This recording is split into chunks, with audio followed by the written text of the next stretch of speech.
I'm Mae Wallace, 78, and 39 years ago, I watched my husband Michael burn up in the sky on live television. The world mourned the Challenger 7 as heroes. But what NASA told me in the days that followed and what they demanded I never repeat would haunt me for decades. They said it was about national security, about protecting families like mine. But the truth they buried wasn't about protecting anyone. It was about protecting themselves.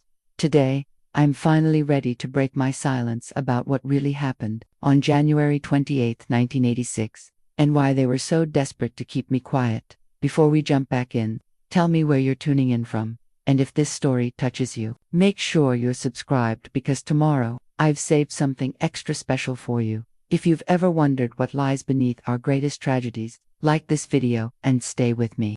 This story will change everything you thought you knew about that day. Michael's NASA badge still sits in the drawer of my nightstand, right where he left it that last morning. The photo shows a younger man with kind eyes and an easy smile, the kind of man who believed in something bigger than himself. That's who. Michael was a dreamer who somehow made his dreams come true. We met in 1979 at a faculty mixer at Rice University, where I taught elementary education, and he was finishing his engineering doctorate. He was different from the other academics, more grounded somehow, with calloused hands that spoke of real work alongside his brilliant mind. When he told me he'd applied to NASA's astronaut program, I thought he was joking. Men like Michael's, boys from Ohio who worked construction summers to pay for college, didn't become astronauts. At least, that's what I thought then. But NASA saw something in him. Maybe it was his background in thermodynamics, or his steady nerves, or simply the way he could explain complex problems in terms anyone could understand. When the acceptance letter came in March 1980, he picked me up and spun me around our tiny apartment kitchen, both of us laughing and crying at the same time. "Mae, we're going to space," he said. And I believed him. We married that summer, a simple ceremony in my hometown of Austin with both our families present.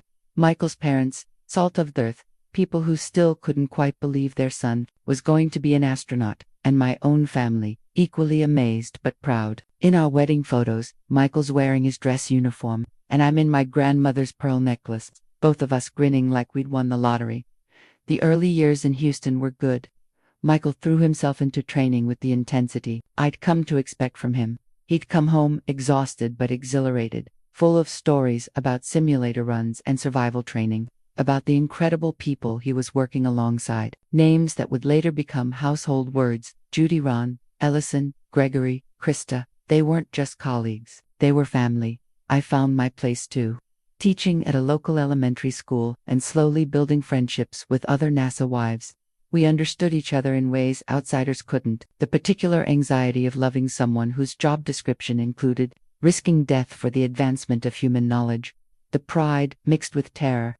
The way we'd all hold our breath during launches, even routine ones. Michael's first mission was STS-41C in 1984. I watched from the VIP viewing area as the shuttle lifted off, my heart hammering against my ribs. When he returned safely 2 weeks later, tan and grinning and full of stories about seeing Earth from space, I thought I understood what we'd signed up for. The risks were real, but so was the reward. Michael was living his dream, and I was living it with him. By 1985, he was selected for the Challenger mission, STS-51L, the teacher mission, they called it, because of Krista McAuliffe. Michael was thrilled about the educational component, about inspiring kids to pursue science and engineering. "Think about it, Mae," he'd say, eyes bright with possibility. "We're going to show every kid in America that space is for everyone." The mission kept getting delayed: weather, technical issues, scheduling conflicts. Each delay made Michael a little more anxious, though he tried to hide it. He'd always been a perfectionist, but as January 1986 approached, that perfectionism seemed to sharpen into something more urgent.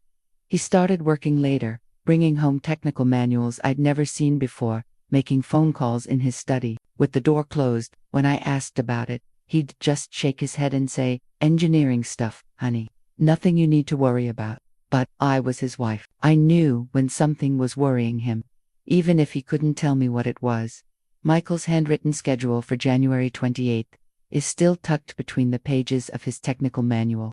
The paper yellowed with age, but his careful engineer's handwriting still perfectly legible. 0400, wake up, final systems check. 500 breakfast. 600 suit up. 700 final crew meeting. 830 board shuttle. At the bottom, in different ink, he'd added, "Tell May I love her, don't forget." He didn't need the reminder. Michael never forgot. That morning started like any other launch day, except it was brutally cold for Florida. I woke to the sound of Michael moving quietly around our hotel room, trying not to disturb me even though we both knew I was already awake. 29 years of marriage had taught us each other's rhythms. On launch days, neither of us really slept. "Temperatures down to 36 degrees, he said, checking the weather report on the small television. His voice carried that particular tension it always held before mission, excitement and nerves braided together. "That's unusual for the Cape." I watched him dress in his civilian clothes, the ones he'd change out of later for his flight suit. He moved with the precise, economical motions of someone who'd done this routine dozens of times before. But something was different. His hands lingered on his wedding ring before he tucked it into his jewelry kit. Standard procedure. Nothing metallic in space, but the gesture seemed more significant somehow. "Are you worried about the cold?" I asked, sitting up in bed. He paused, considering. Michael never lied to me, but he also never wanted me to worry unnecessarily. "It's outside normal parameters," he said finally. "But they've got smart people looking at it, smarter than me." But that wasn't true, and we both knew it. Michael might not have been the most senior astronaut on the crew, but he was one of the smartest. If he was concerned about something, there was usually a good reason. We had breakfast together in the hotel restaurant. The same bland eggs and toast Michael always ordered before a flight. He said it was his lucky meal, though I suspected it was more about having something familiar in his stomach before being hurled into space. The dining room was full of other families' crew members, with their spouses and children. NASA personnel, the usual collection of officials who appeared for every launch. Krista McAuliffe was there with her husband and kids, radiant with excitement. She caught my eye and waved, and I waved back, both of us sharing that look that NASA wives knew well, pride and terror in equal measure. None of us could have imagined it would be the last time we'd see our husbands alive. The bus ride to the launch pad was quiet. Michael held my hand and stared out the window at the familiar landscape of Kennedy Space Center. The massive vehicle assembly building rising like a monument to human ambition against the cold Florida sky. I wanted to ask him what was really bothering him, but there were other people on the bus, other families having their own private moments of worry and hope. At the crew quarters, we had our final goodbye. It was always the same ritual: a hug, a kiss, and Michael's promise to come back safely.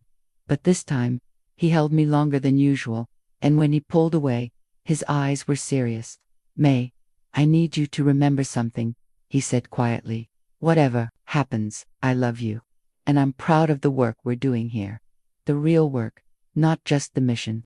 The work of pushing humanity forward, of taking risks for the right reasons." I didn't understand what he meant then. I thought he was just being sentimental, the way people get before doing something dangerous. "I love you too," I said. "Be careful up there."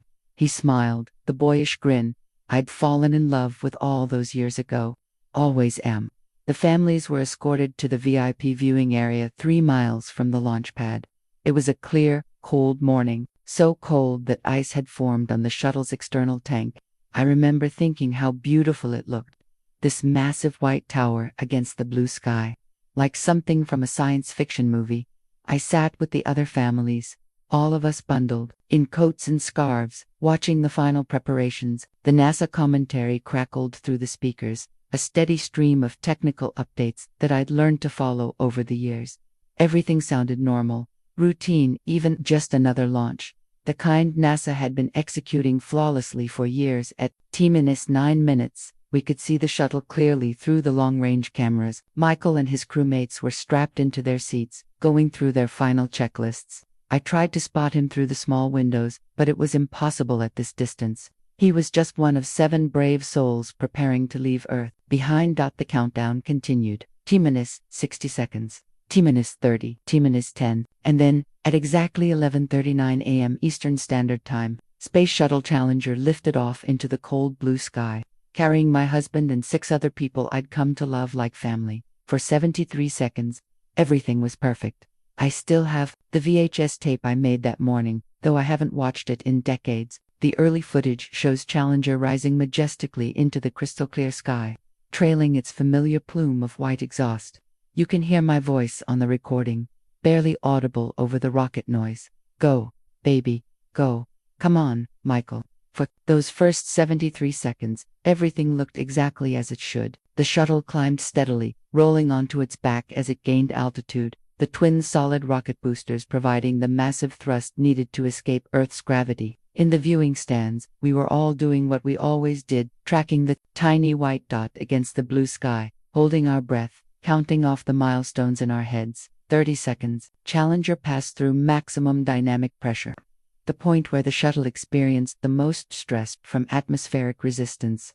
Go at throttle up, came the voice from Mission Control, and we heard Commander Dick Scobie's response. Roger, go at throttle up. Those were the last words anyone would hear from Challenger's crew. At 73 seconds after launch, at an altitude of 48,000 feet, everything changed in an instant. I was looking through my binoculars, trying to follow the shuttle's path, when I saw a sudden bright flash, like a camera bulb going off in the sky. For a split second, I thought it might be normal, some kind of staging event or booster separation. But then the clean white exhaust trail began to fork, splitting into two diverging paths, and I knew something was terribly wrong. The shuttle was gone.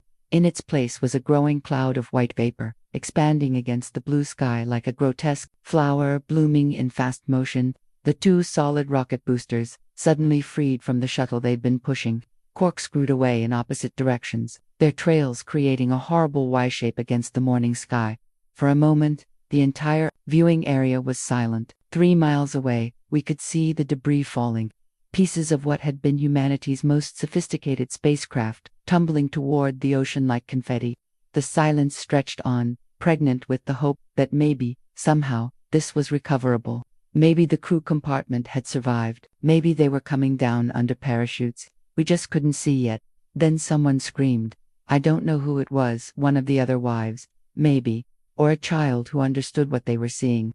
But that scream broke the spell, and suddenly, everyone was moving at once. People were crying, shouting, grabbing for each other. I remember the NASA officials with their headsets, speaking in urgent, clipped voices, trying to get information from Mission Control, but I couldn't move. I stood there with my binoculars still pressed to my eyes, watching the debris field spread across the sky, and I felt something inside me simply stop. Not my heart, that was hammering against my ribs like a trapped bird, but something deeper, some fundamental part of me that had believed in the safety of routine, in the competence of the people we'd trusted with our husbands' lives.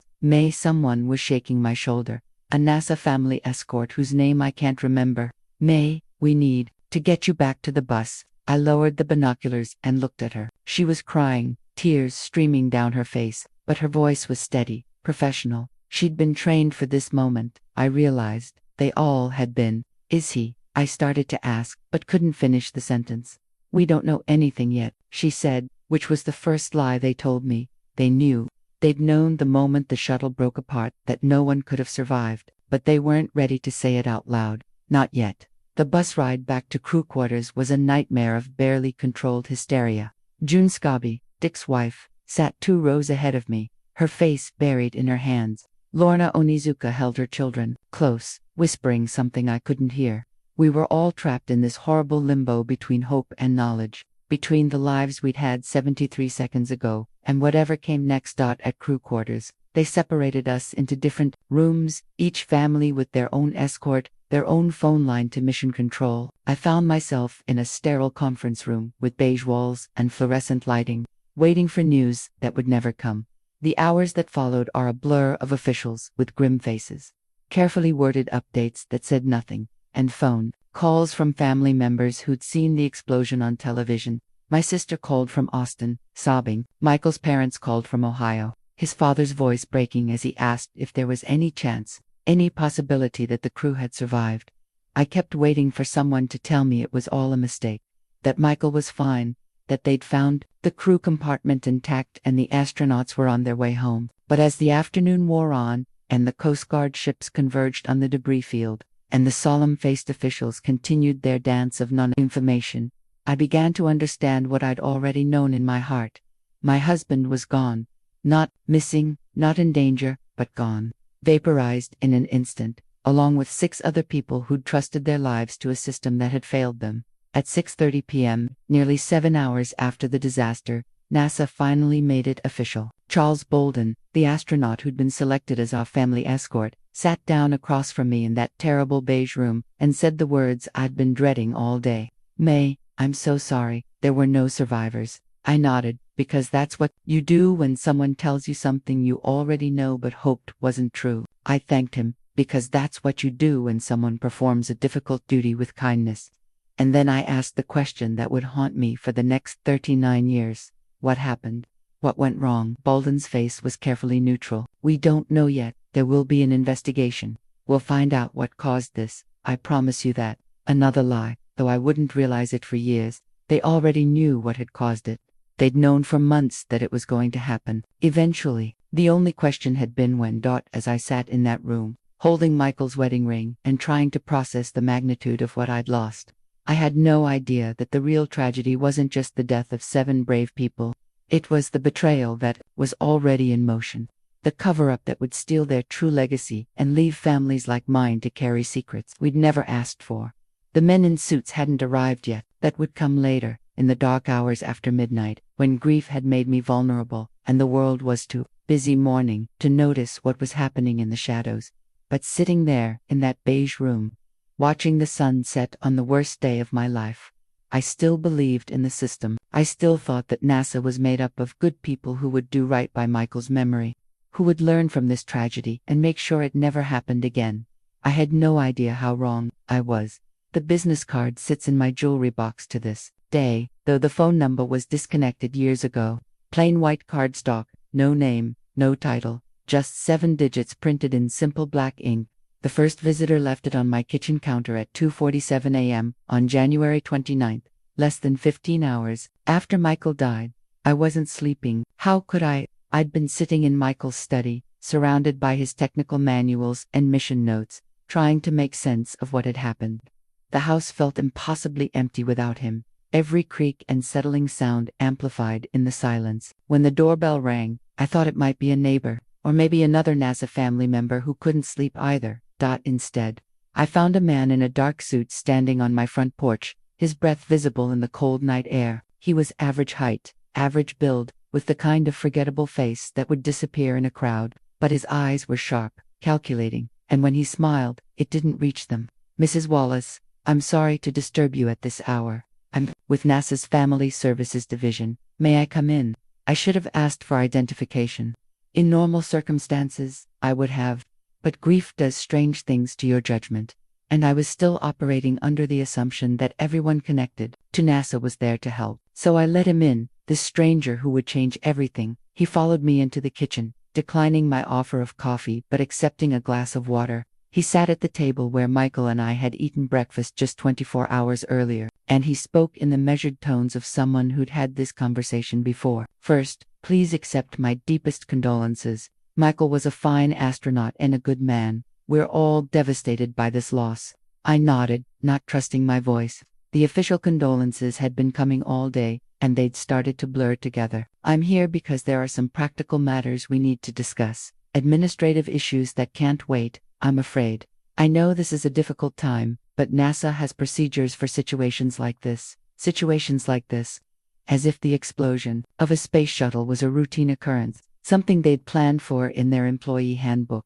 He opened his briefcase and withdrew a manila folder. "There are forms to fill out, benefit claims to process, and some security protocols we need to review. Nothing complicated, but important nonetheless." The security protocols, he explained, were standard for any mission-related fatality. As the spouse of a deceased astronaut, I would be receiving classified information about the investigation. Mission details, technical specifications, personnel files, all of it would be considered sensitive until the investigation was complete.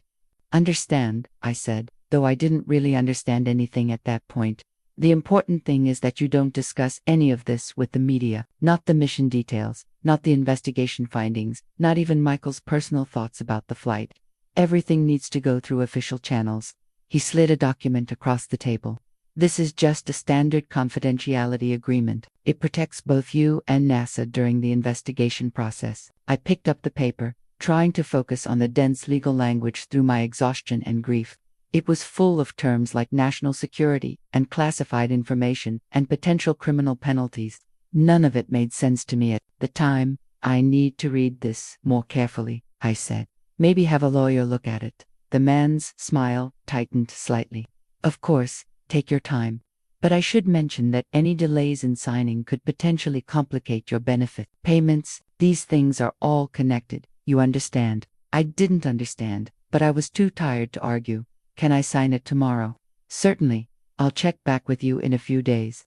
He stood to leave, then paused at the door. "Oh, and Mrs. Wallace, if anyone from the media contacts you, please refer them to NASA's Public Affairs Office. Don't try to handle those calls yourself. The press can be quite aggressive in situations like this, and they don't always have the family's best interests at heart." After he left, I sat at the kitchen table, staring at the confidentiality agreement. Something about the whole encounter felt wrong, but I couldn't put my finger on what it was.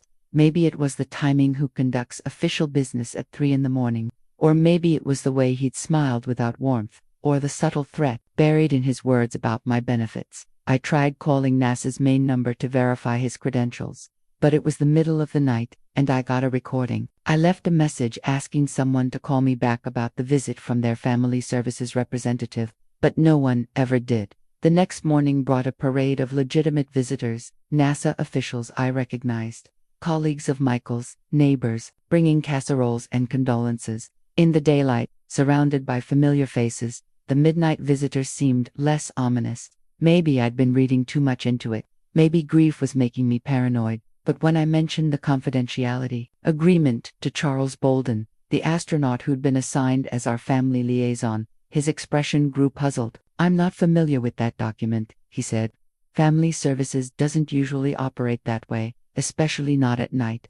Can you show me what he gave you?" I retrieved the folder from the kitchen, but when I opened it, the confidentiality agreement was gone. In its place was a single sheet of NASA letterhead with a brief note. "Thank you for your cooperation during this difficult time. We will be in touch soon." The business card was still there, sitting on the counter where the visitor had left it. 7 digits, no name, no explanation. Charles frowned as he examined the card. "This doesn't look like any NASA documentation I've seen." "Are you sure this man said he was from Family Services?" I was sure, but suddenly I wasn't sure of anything else. Who was he? What organization did he really represent? And why had he been so insistent that I not talk to the media? More importantly, what did he know about Michael's death that he didn't want me to share? That night, I tried calling the number on the card. It rang twice, then connected to a voicemail system with no greeting, just a tone. I hung up without leaving a message. 3 days later, he came back. This time, he wasn't alone. The sealed envelope arrived by courier while I was at Michael's memorial service.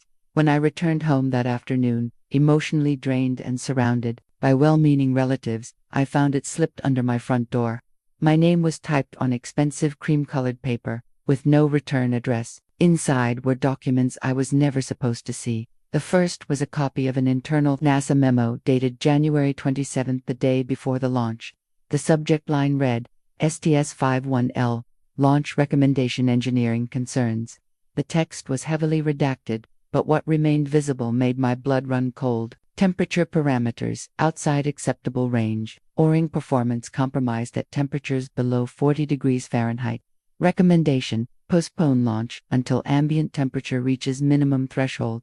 The memo was signed by someone whose name had been blacked out, but the recommendation was clear. They should not have launched Challenger in those conditions. Someone at NASA knew the cold weather posed a serious risk, and they'd put it in writing the day before my husband died. The second document was even more damning, a response memo dated January 28, just hours before launch. This one was from NASA management, and the language was bureaucratic but unmistakable. Engineering concerns noted but not sufficient to delay mission. Political and public relations considerations require proceeding with scheduled launch timeline. They'd killed 7 people for a photo opportunity. I was still staring at the documents when the doorbell rang. Through the window, I could see the same dark sedan that had been parked across the street during the memorial service. The man from 3 nights ago stood on my porch, no longer alone. His companion was older, gray-haired, with the bearing of someone accustomed to giving orders rather than taking them. I opened the door but didn't invite them in. "Mrs. Wallace," the first man said, his voice carrying a note of urgency I hadn't heard before. "We need to talk." "About what?" The older man stepped forward. "About the documents you received today. We know you have them." My heart hammered against my ribs, but I tried to keep my voice steady. "I don't know what you're talking about. Mrs. Wallace, please don't make this more difficult than it needs to be. Those documents are classified. Their unauthorized distribution is a federal crime. We're here to help you avoid any legal complications." They pushed past me into the house, not waiting for an invitation. The older man went straight to the kitchen table where I'd left the envelope, while his companion positioned himself between me and the front door. "You shouldn't have seen these," the older man said, examining the memos. "Someone made a serious error in judgment by sending them to you. Someone wanted me to know the truth about why my husband died." He looked up at me with eyes like chips of ice. "The truth, Mrs. Wallace, is that space exploration is inherently dangerous. Your husband knew the risks when he signed up.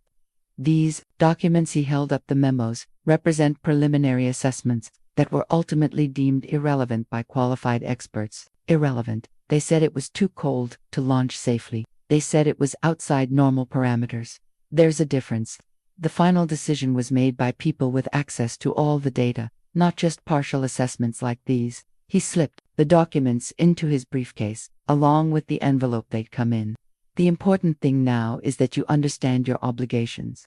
As I'm sure my colleague explained, you're bound by certain confidentiality requirements. I never signed anything."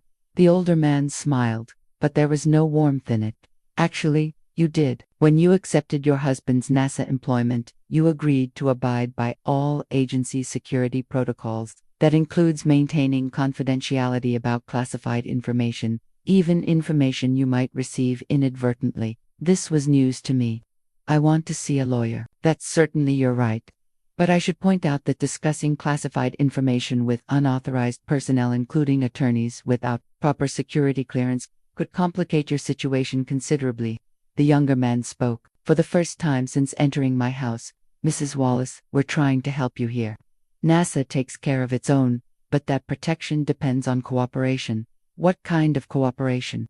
The older man closed his briefcase with a sharp click. "The kind that ensures your husband's legacy remains intact. The kind that protects his reputation and the reputation of the program he died serving.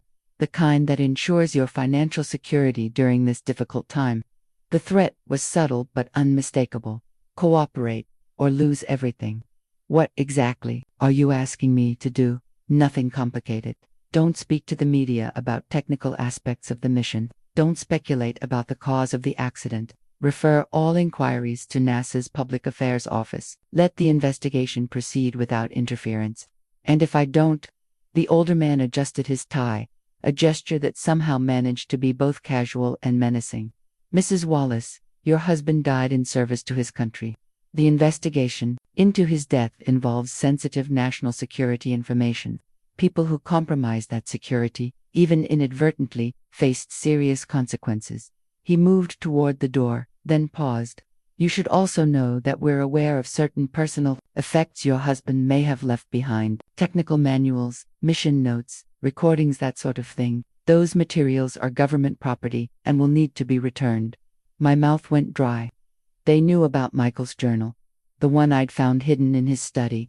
They knew he'd been documenting his concerns about the mission. "I don't have anything like that," I lied. "Of course not. But if you should happen to come across anything, you'll contact us immediately, won't you?" After they left, I sat in my empty house and tried to process what had just happened. These weren't NASA officials trying to help a grieving widow. These were government agents, maybe intelligence, maybe military, maybe something else entirely, and they were running a cover-up. The question was, what were they covering up? The memos I'd seen suggested negligence, a reckless decision to launch despite known safety concerns, but the level of intimidation they were employing suggested something much worse. That night, I went through Michael's studies systematically, looking for anything that might explain why they were so desperate to control the narrative. I found his journal exactly where I'd hidden it, behind a row of technical manuals on fluid dynamics, but when I opened it, my hands were shaking. If these people were willing to threaten a grieving widow, what would they do to protect their secrets? More importantly, what had Michael discovered that made those secrets worth killing for? Michael's journal was hidden behind his thermodynamics textbooks, wrapped in a plastic bag like he'd been trying to protect it from more than just humidity.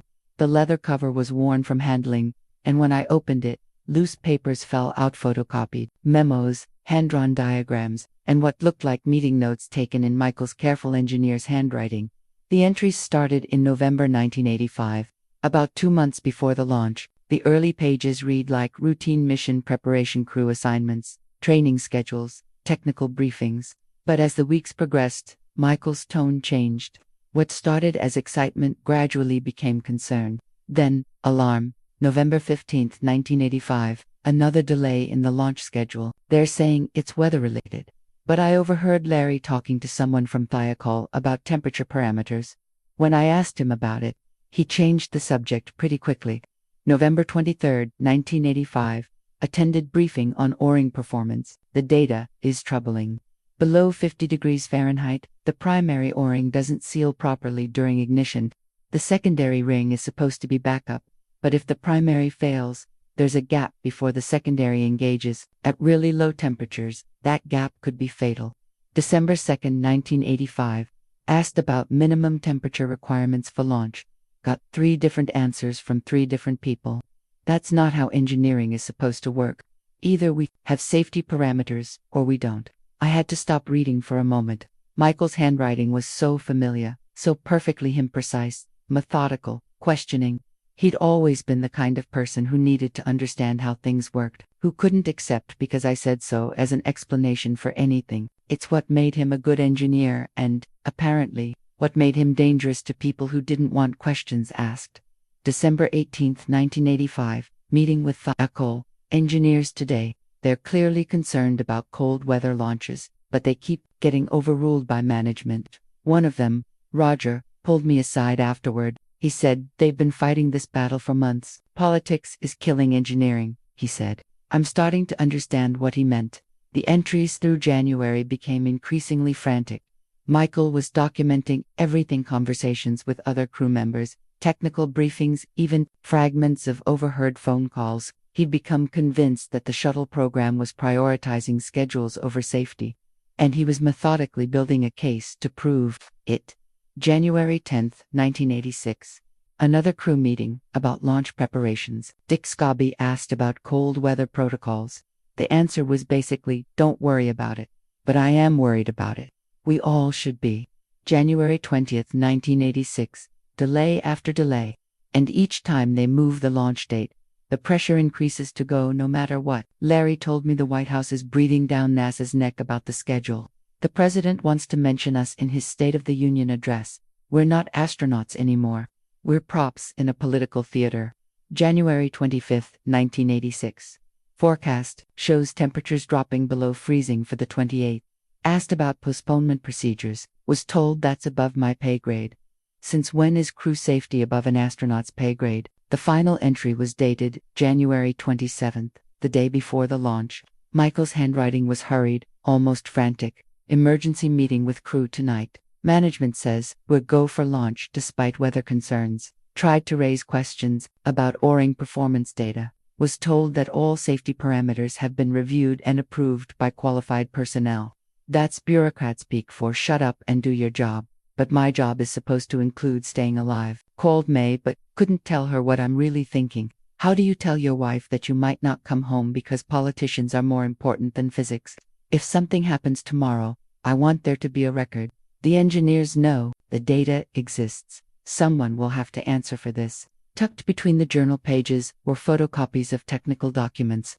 I didn't understand graphs showing O-ring performance at various temperatures, engineering reports recommending launch delays, memos from Morton Thiokol expressing concern about cold weather operations. Michael had been building a comprehensive file, documenting a pattern of negligence that went far beyond a single bad decision. One document made my blood run cold. It was a partial transcript of a teleconference held on January 27 between NASA and Morton Thiokol, the company that manufactured the solid rocket boosters. The Thiokol engineers were adamantly opposed to launching in cold weather. but NASA management kept pushing back. "We need a recommendation," someone from NASA had said. "Go or no go." Based on the data, a thiokol engineer responded, "We recommend no go. The O-rings won't perform reliably at the forecasted temperatures." But then, according to Michael's notes, thiokol management overruled their own engineers. Under pressure from NASA, they changed their recommendation from no go to go. Despite the technical data showing the risks, Michael had written in the margin, "They're gambling with our lives." At the bottom of the journal, in a different pen, Michael had added a final note. "If anything happens to me, Mae needs to know that this wasn't an accident. This was a choice. People chose to roll the dice with our lives, and they lost. The evidence is all here. Don't let them bury it." I sat in Michael's study, surrounded by his technical manuals and family photos, holding the evidence that my husband had died not because space exploration is dangerous, but because powerful people had decided his life was an acceptable risk for their political convenience. The men in suits hadn't just been threatening me to protect national security, they'd been threatening me to protect themselves. Michael's journal didn't just document the technical failures that killed him, it documented the people responsible for those failures. Now I understood why they were so desperate to control the narrative. It wasn't about protecting NASA's reputation or maintaining public confidence in the space program. It was about covering up what amounted to negligent homicide. 7 people had died because engineers were overruled by bureaucrats, because politics trumped physics, because someone decided that keeping a schedule was more important than keeping astronauts alive. And now those same people wanted me to stay quiet about it. But Michael had left me this journal for a reason. He'd known something might happen, and he'd made sure there would be evidence. He'd trusted me to do something with it. The question was, did I have the courage to honor that trust? The newspaper clipping is yellowed now, but the headline is still perfectly legible. NASA Challenger crew died instantly. No warning of malfunction. The article, dated February 3, 1986, quotes unnamed NASA officials describing the explosion as a sudden, catastrophic failure that gave the crew no time to react. Reading it now, knowing what I know about Michael's concerns, every word feels like a deliberate lie. The official narrative was already taking shape within days of the disaster. NASA held daily press briefings, carefully controlling what information was released and how it was framed. They spoke of the inherent dangers of space exploration, the courage of the crew, and the need for a thorough investigation. What they didn't mention were the months of warnings, the engineering concerns, or the political pressure that had led to the launch decision. I was watching one of these briefings on television when the doorbell rang again. This time, I didn't answer it immediately. Instead, I looked through the peephole and saw both of my previous visitors standing on the porch, along with a third man I didn't recognize. They weren't going away. "Mrs. Wallace," the older man said when I finally opened the door, "we need to discuss some developments." They didn't wait for permission to enter. The new man was younger than the others, with the crisp bearing of military personnel. He carried a briefcase and moved with the purposeful efficiency of someone accustomed to difficult conversations. "We understand you've been conducting your own investigation into the accident," the older man continued, settling into Michael's favorite chair without invitation. "That's understandable, but it's also problematic. I haven't been investigating anything. I've been grieving my husband." The military man opened his briefcase and withdrew a manila folder. "Mrs. Wallace, we know about the journal. We know about the documents your husband collected. We know you've been reviewing materials that are classified under national security provisions." My heart sank. How could they know? I'd been so careful, only reading Michael's notes in the privacy of his study, never discussing them with anyone. "We're prepared to make this very simple for you," the older man said. "You give us the materials your husband collected.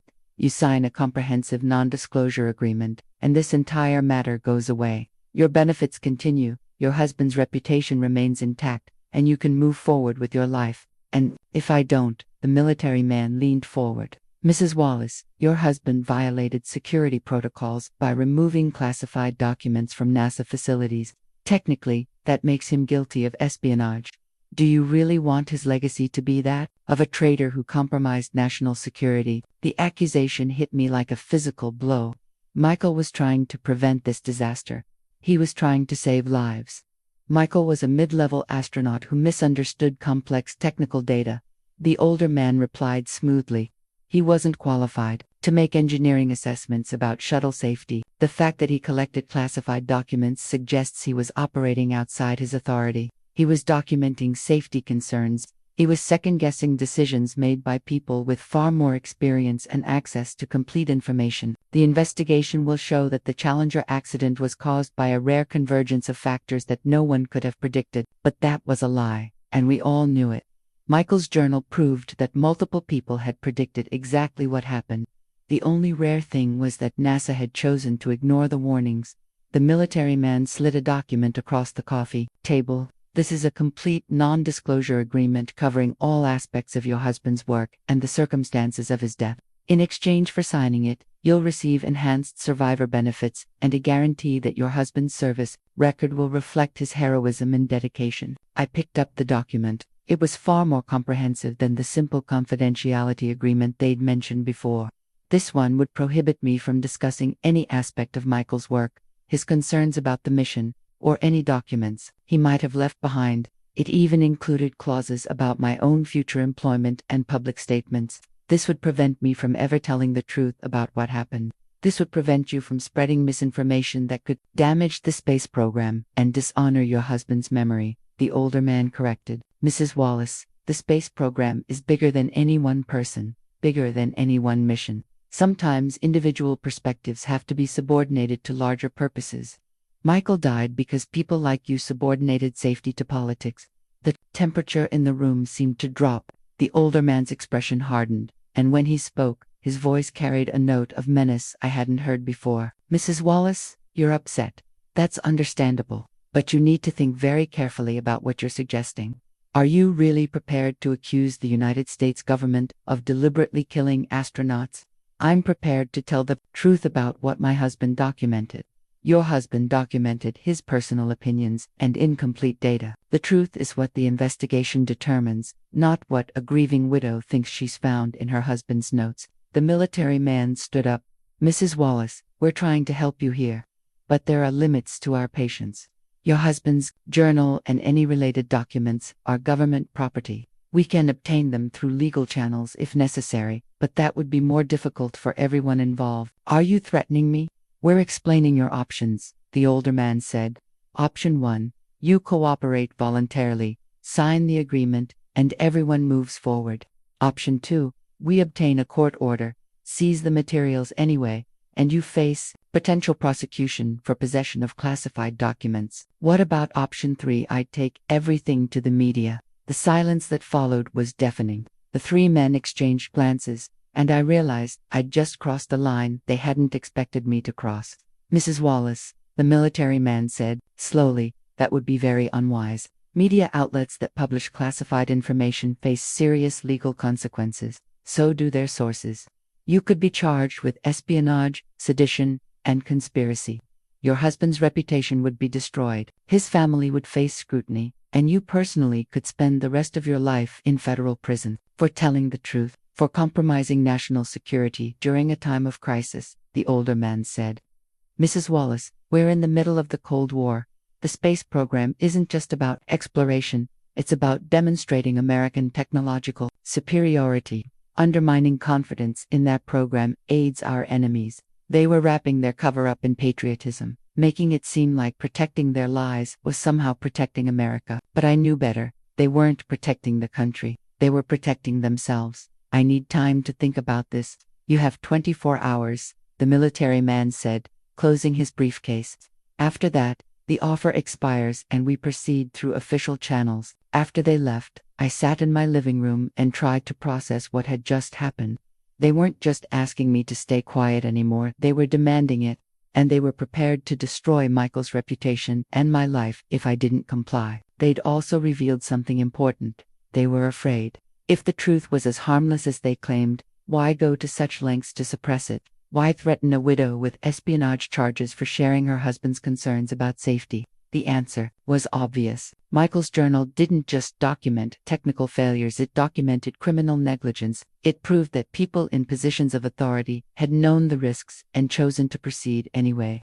7 people had died because of those choices, and now the people responsible were trying to cover their tracks. I had 24 hours to decide whether to let them succeed. That night, I made copies of everything Michael's journal, the technical documents, the memos, the meeting notes. I hid the originals in a safe deposit box and mailed copies to my sister in Austin with instructions to keep them safe but not to open them unless something happened to me. If they wanted a fight, I'd give them one, but I'd do it on my terms, not theirs. The legal document they brought me the next day was disguised as a Survivor Benefit Protection Agreement, complete with NASA letterhead and official seals. It promised enhanced financial support, continued health insurance, and special recognition for Michael's service. Reading between the lines, however, it was clear what I was really signing: a comprehensive gag order that would silence me forever. I signed it anyway, not because I believed their threats about espionage and national security, but because I'd spent the night coming to a terrible realization.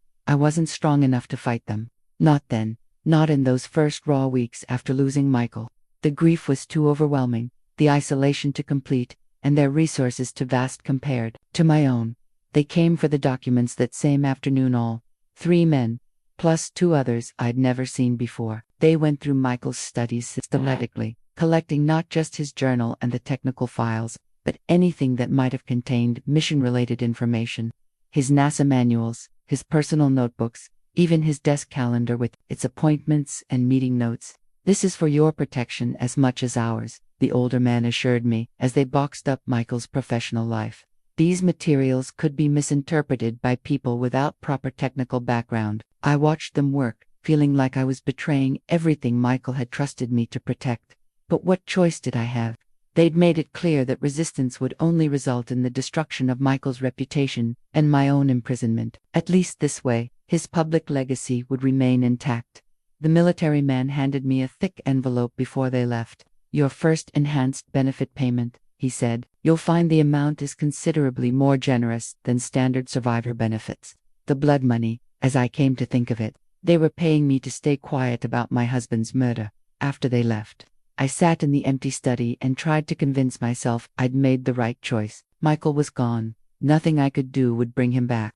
Maybe it was better to let the dead rest and try to rebuild some kind of life from the wreckage. But the silence was harder to bear than I'd anticipated. Every news report about the investigation felt like a fresh betrayal.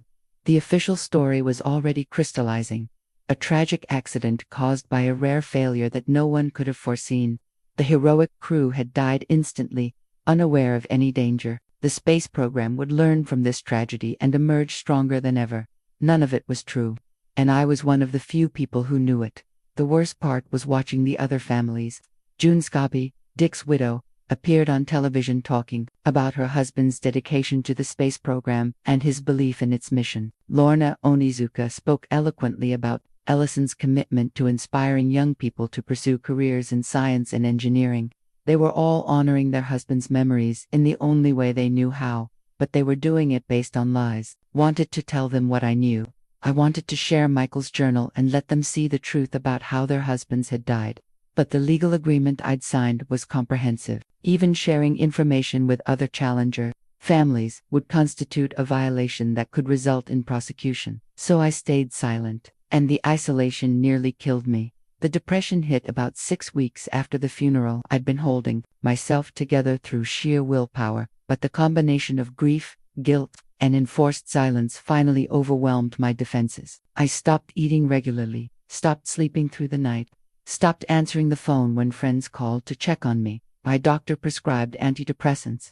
Those little white pills that promised to smooth the sharp edges of my pain. The prescription bottle sits in my medicine cabinet to this day, half empty. A reminder of how close I came to disappearing entirely during those dark months. The pills helped, but they also made everything feel muffled and distant. I moved through my days like I was underwater, going through the motions of living without really being alive.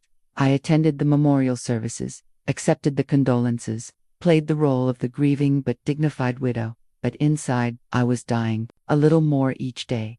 The enhanced benefits they'd promised were real enough. The monthly payments were nearly double what standard NASA survivor benefits would have been, and they came with special provisions for healthcare and housing assistance. I could live comfortably for the rest of my life without ever working again. The price was my voice, my truth, and eventually, my sense of self. I tried to find purpose in other ways. I volunteered at the local library, helped with charity events, even considered going back to teaching. But everything felt hollow. How do you build a life around pretending that your husband's death meant something noble when you know it was really just the result of bureaucratic cowardice and political expediency? The worst moments came late at night, when the medication had worn off and I was alone with my thoughts. I'd lie in bed staring at the ceiling, thinking about Michael's final journal entry, about his prediction that someone will have to answer for this, but no one was answering for it. The people responsible were being promoted, not prosecuted. The system that had killed him was declaring itself vindicated, and I was complicit in the cover-up. Other NASA families reached out occasionally, and those interactions were torture. They'd talk about their husband's dedication to the mission, their belief in the importance of space exploration, their trust in NASA's commitment to safety. I'd nod and agree, playing my part in the performance, all while knowing that trust had been fatally misplaced. The first anniversary of the disaster was especially difficult. There were ceremonies and speeches, tributes to the fallen heroes, and promises that they hadn't died in vain. President Reagan spoke about the courage it takes to push the boundaries of human knowledge. NASA administrators talked about the lessons learned and the safety improvements implemented. I sat in the audience, surrounded by other families and honored guests, listening to beautiful lies told by the very people who had killed my husband. That night, I seriously considered taking the entire bottle of antidepressants. The only thing that stopped me was the thought that my suicide might somehow dishonor Michael's memory even further. He'd trusted me with the truth about his death. Even if I couldn't share it, I owed it to him to stay alive and carry it. So, endured, day after day, month after month, year after year. The acute pain of grief gradually faded into a chronic ache of complicity. I built a quiet life around my terrible secret, always careful never to say too much, never to ask the wrong questions, never to give anyone a reason to think I might be a problem. For 39 years, I kept my promise to stay silent. But promises made under duress aren't really promises at all. They're surrenders, and there comes a time when even the most defeated person finds the strength to fight back. For me, that time came when I realized I was one of the last people alive who knew the truth about what really happened on January 28, 1986. The men who'd threatened me were dead or retired. The system that had covered up the truth had moved on to other scandals and other cover-dash-ups, that if I died without speaking, Michael's real story would die with me. And I couldn't let that happen.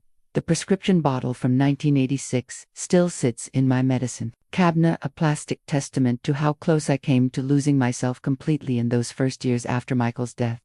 The antidepressants helped me function, but they couldn't touch the deeper wound, the knowledge that I was living a lie, that every day of silence was another betrayal of my husband's memory. The isolation was the worst part. I was surrounded by people who wanted to help, but I couldn't tell them what I really needed help with. How do you explain to your sister that you're not just grieving a husband, but carrying the burden of a government cover-up? How do you tell your friends that the man they're honoring as a hero died because politicians cared more about schedules than safety? You don't. You smile and nod and thank them for their concern, and then you go home to your empty house and count the hours until you can take another pill and sleep for a few hours without dreaming about explosions and lies. The NASA Family Support Network, which should have been a lifeline, became another source of torment. They held regular gatherings for Challenger families, carefully orchestrated events where we could share our grief and support each other. I attended them all, playing my role as the dignified widow, listening to other families talk about their husbands' dedication to the mission and their faith in NASA's commitment to safety. June Scobie was particularly difficult to be around. She'd become something of a spokesperson for the families, appearing at events and giving interviews about Dick's belief in the space program. She was genuine in her grief and her pride, but every word she spoke felt like a knife in my chest, because I knew how misplaced that faith had been. During one gathering in late 1987, she pulled me aside and said, "Mae, you've been so quiet lately. Are you doing okay?" I wanted to tell her everything. I wanted to show her Michael's journal, to explain what had really happened, to help her understand that our husbands hadn't died for noble purposes, but for political convenience. But the legal agreement I'd signed was always there, a wall between me and the truth. "I'm managing," I said instead.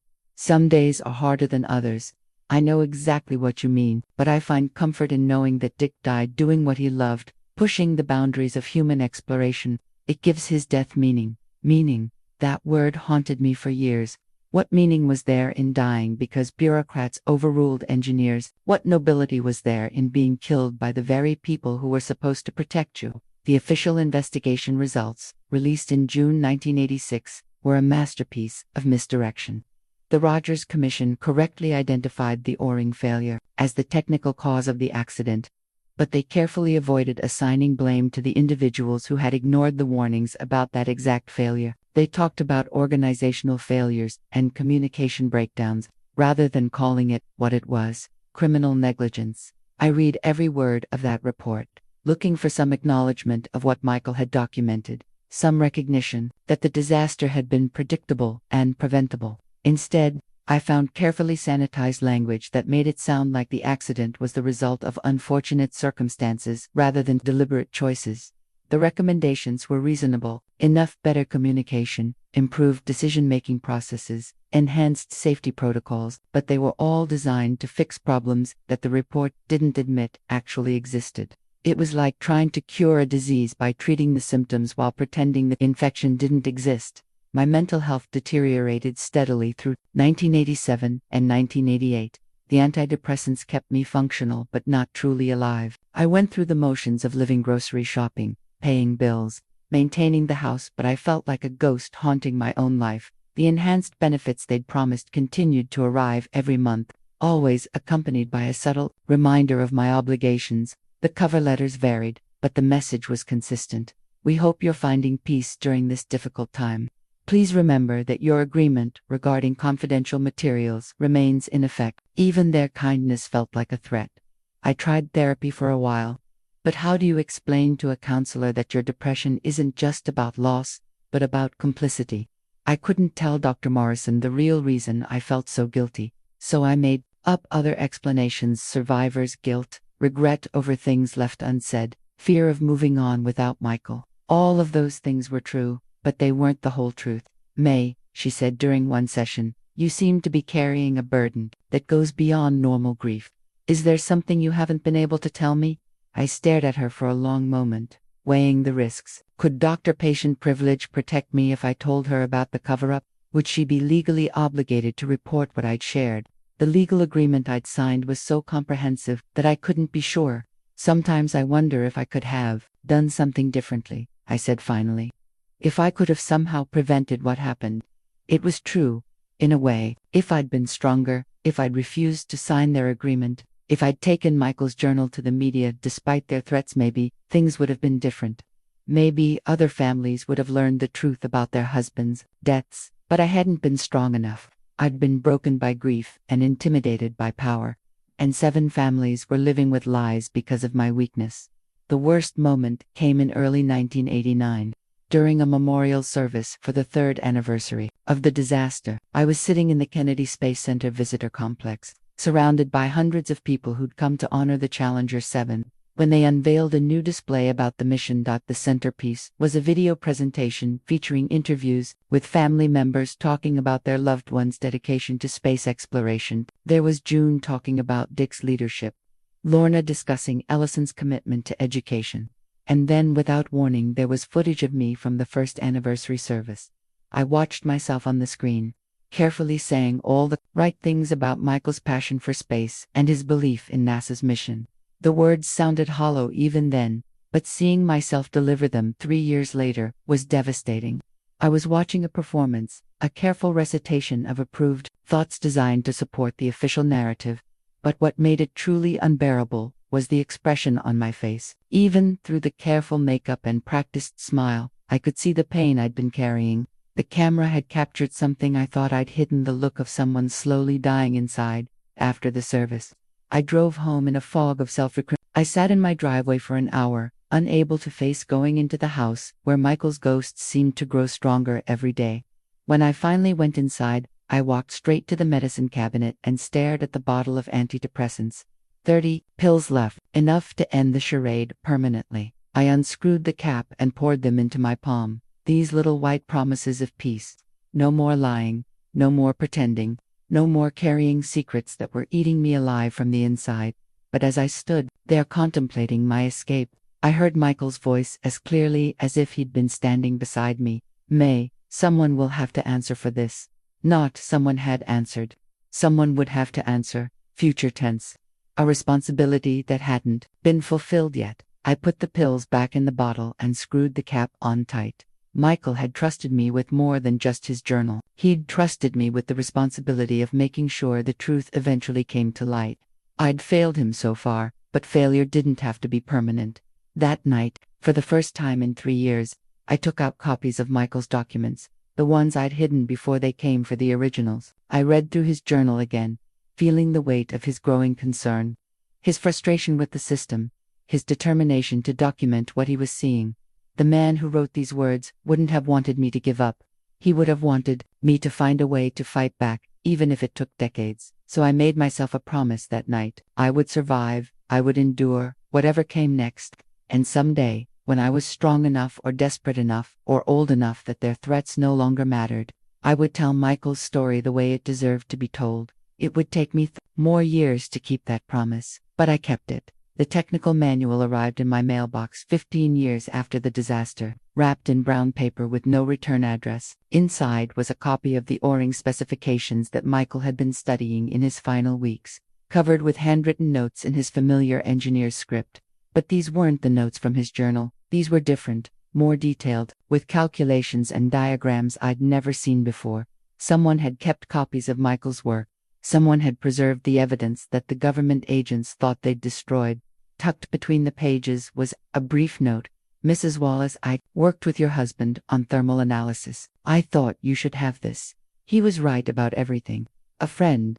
The manual was dated October 1985, 3 months before the launch. Michael's notes were extensive, covering every page with calculations about O-ring performance at various temperatures. His handwriting grew increasingly urgent as the analysis progressed. Primary O-ring compression at 36, insufficient to maintain seal during motor pressure transient. Secondary O-ring gap during ignition, 0.042 inches at standard temperature. ESTIM ATED 0.075 inches at freezing. Probability of dual O-ring failure at launch temperatures, unacceptable.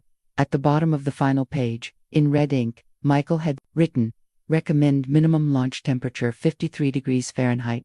Below this threshold, catastrophic failure is not just possible, but probable. 53 degrees. The morning of January 28, 1986. The temperature at the launch pad was 36 degrees. I'd spent 15 years believing that my silence was protecting Michael's reputation, but here was proof that he'd been more than just concerned. He'd been prophetic. His analysis had predicted exactly what would happen, down to the specific failure mode that would kill him and his crewmates. The package had no postmark I could trace, but something about the handwriting on the note seemed familiar. I spent hours comparing it to letters and cards I'd received over the years, and finally found a match. Roger Boysterly, one of the Morton Thiokol engineers who'd worked with Michael on the O-ring analysis. I'd met Roger briefly at a few NASA functions, but we'd never had any substantial conversations. He was a quiet man, intense and precise, the kind of engineer who spoke in data points rather than emotions. But according to Michael's journal, Roger had been one of the few people at Thiokol who'd fully understood the risks they were taking. I called information and got a number for him in Utah. When I reached him at home, there was a long pause after I identified myself. Mrs. Wallace, he said finally, I wondered if you'd call. You sent me Michael's manual. I've been carrying it around for 15 years, waiting for the right time. I figured if I was going to do it at all, I'd better do it before I got too old to face the consequences. What consequences? The same ones your husband would have faced if he'd lived long enough to speak out. The same ones I've been facing every day since the accident.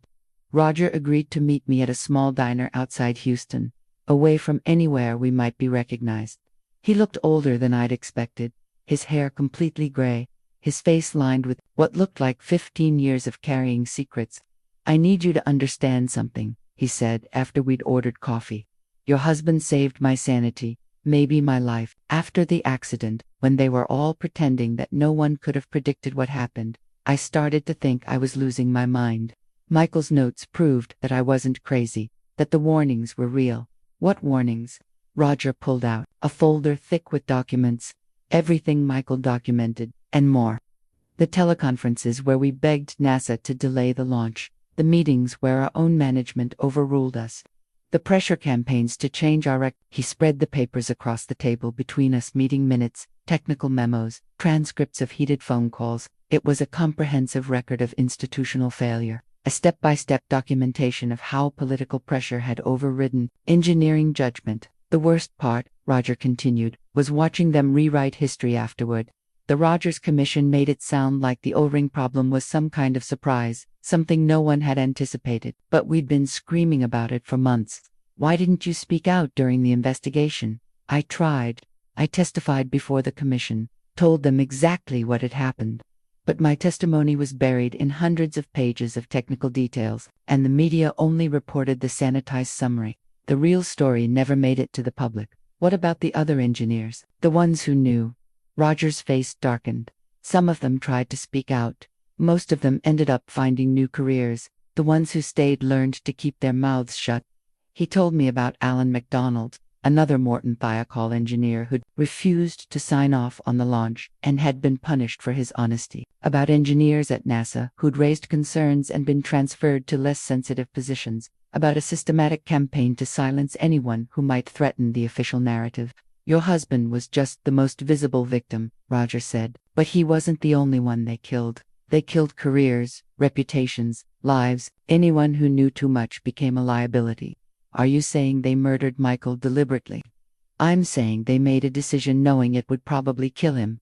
Whether you call that murder or negligent homicide is a matter of semantics. Roger had kept copies of everything, not just the technical documents, but recordings of key phone calls, personal notes from crucial meetings, even photographs of engineering analyses that had been ordered destroyed. He'd been building a comprehensive archive for 15 years, waiting for the right moment to release it. Why now? I asked.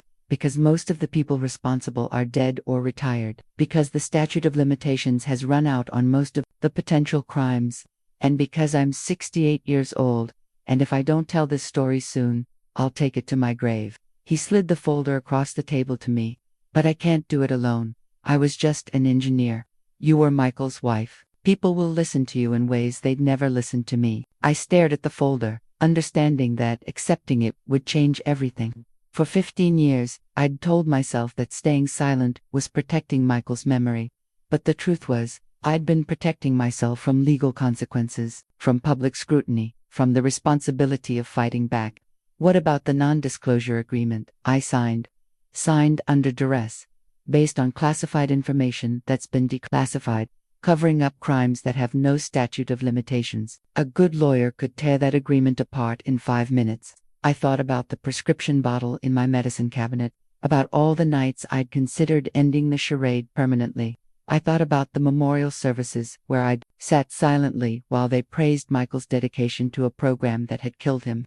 I thought about the other families who were still living with lies. What exactly are you proposing? That we tell the truth, all of it, with documentation that can't be dismissed or discredited. That we give Michael's story the ending he deserves. I picked up the folder and felt its weight, not just the physical weight of the papers, but the weight of 15 years of secrets, of betrayed trust, of delayed justice. Roger, I said, I think it's time.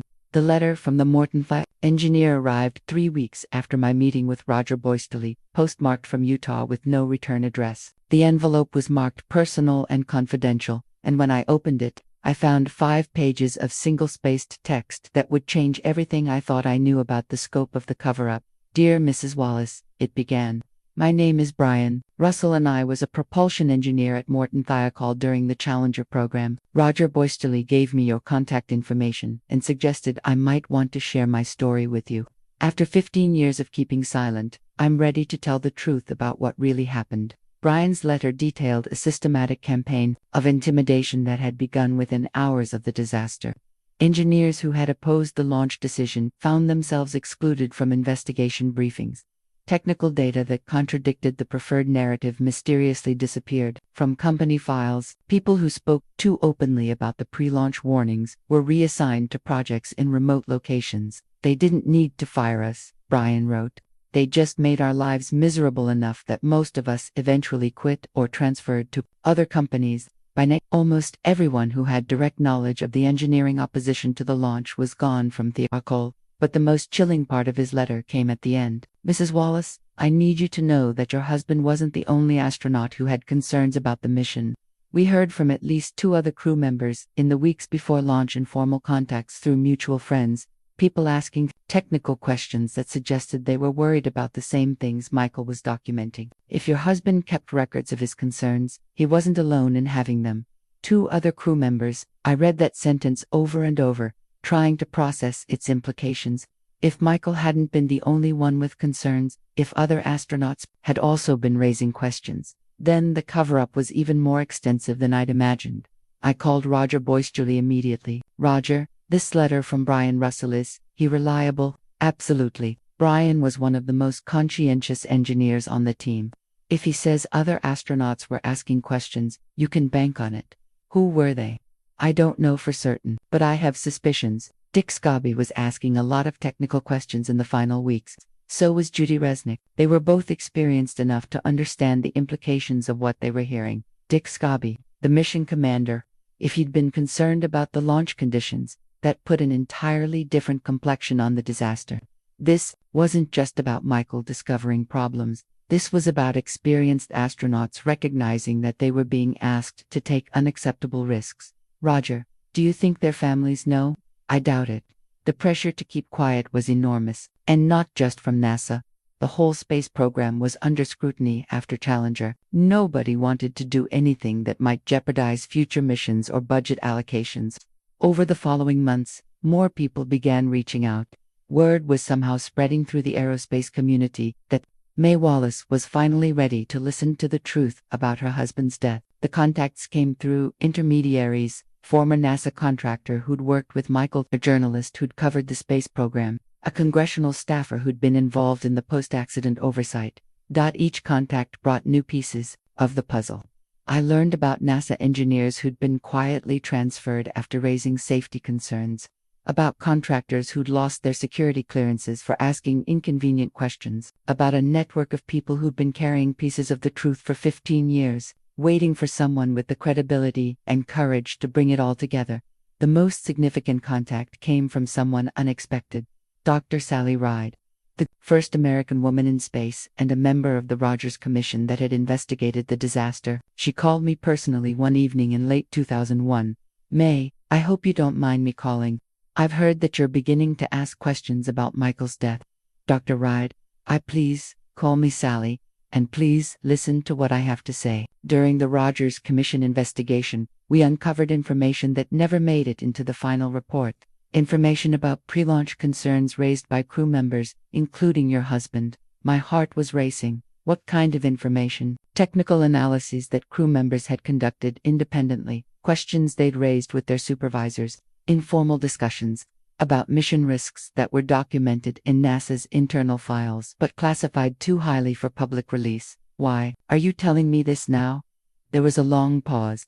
Because I've spent 15 years watching the space program rebuild itself on a foundation of half-truths. Because I believe the families deserve to know what really happened. And because I'm retiring from NASA next year, which means I can speak more freely about what I learned.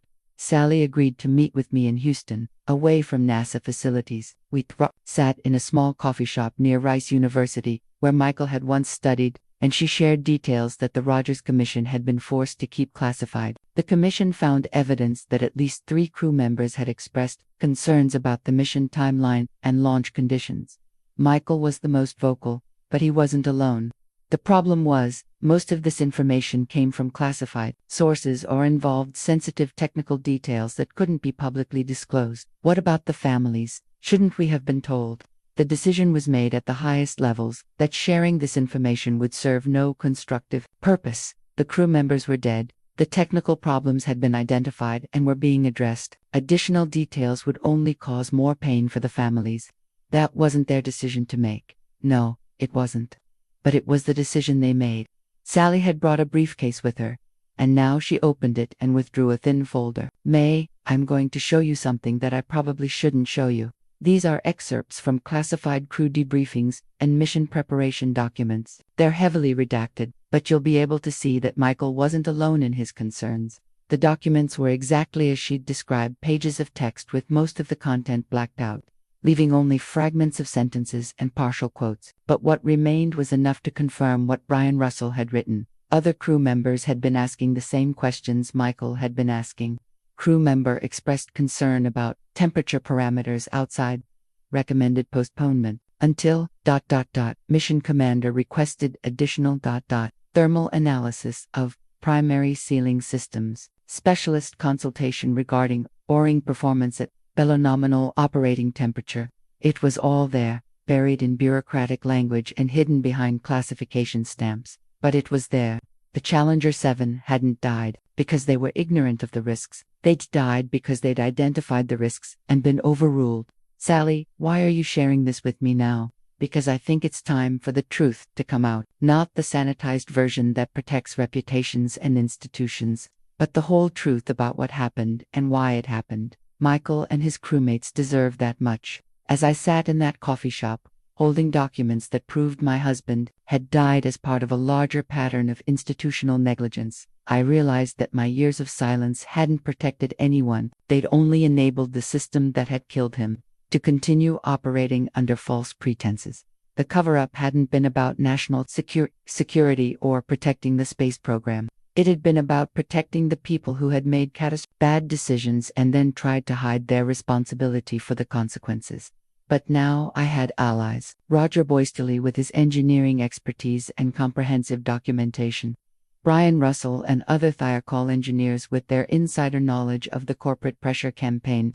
Sally Ride with her credibility and access to classified information. For the first time in 15 years, I wasn't carrying this burden alone. The question was, what were we going to do with the truth now that we had it? The leaked meeting minutes arrived in my mailbox on a Tuesday morning in March 2002, 16 years after Michael's death. The envelope bore no return address, but the contents were explosive. Complete transcripts of internal NASA meetings from the weeks leading up to the Challenger launch, stamped confidential and marked with handwritten notes that appeared to be from someone who had attended the sessions. These weren't the sanitized summaries that had been released to the Rogers Commission. These were verbatim records of what NASA officials had actually said when they thought no one was listening. Meeting number 1, January 15, 1986, Launch Schedule Coordination present. NASA Launch Director. Mission Management Team. Public Affairs. The White House is breathing down our necks about the timeline. They want to reference the mission in the State of the Union on the 28th. That gives us a 10-day window, period. What about weather concerns? Weather is what it is. We launch when we can launch. Engineering has raised some concerns about cold weather operations. Engineering always has concerns. That's their job. Our job is to make decisions based on the complete picture, not just engineering pessimism. Meeting number 2, January 22, 1986. Mission Readiness Review present. Mission Management Team. Chief Engineers, Safety Office. The Thiokol. People are getting nervous about temperature parameters. They're talking about postponement. On what grounds? O-ring performance data. They claim the seals won't function properly below a certain threshold. What threshold? They're saying 53 degrees minimum. That's ridiculous. We've launched in colder weather before, not with this configuration. The O-ring design is different on this mission. Look, we can't postpone every time someone gets nervous about specifications. The crew is ready, the payload is ready, and the president is counting on us. Unless someone can prove, not speculate, but prove that launch conditions are unsafe, we proceed as scheduled. Meeting number 3, January 27, 1986. Final Launch Decision present. Mission Management Team. Morton Thiokol Management. Engineering Representatives. We need your final recommendation. Go or no go for tomorrow's launch. Based on our engineering analysis, we recommend no go. The temperature forecast is well below our established safety parameters. What do you mean, established? I'm not aware of any established parameters. For this situation, we've been tracking O-ring performance data for months. Below 40 degrees, we see significant degradation in sealing capability. But you can't prove catastrophic failure, correct? We can't prove anything will happen. We can only say the risk is unacceptably high. Unacceptable to whom? You're not the ones making the launch decision. Note in margin, Thiokol engineers visibly upset. Several tried to speak but were cut off by their management. We need a clear recommendation.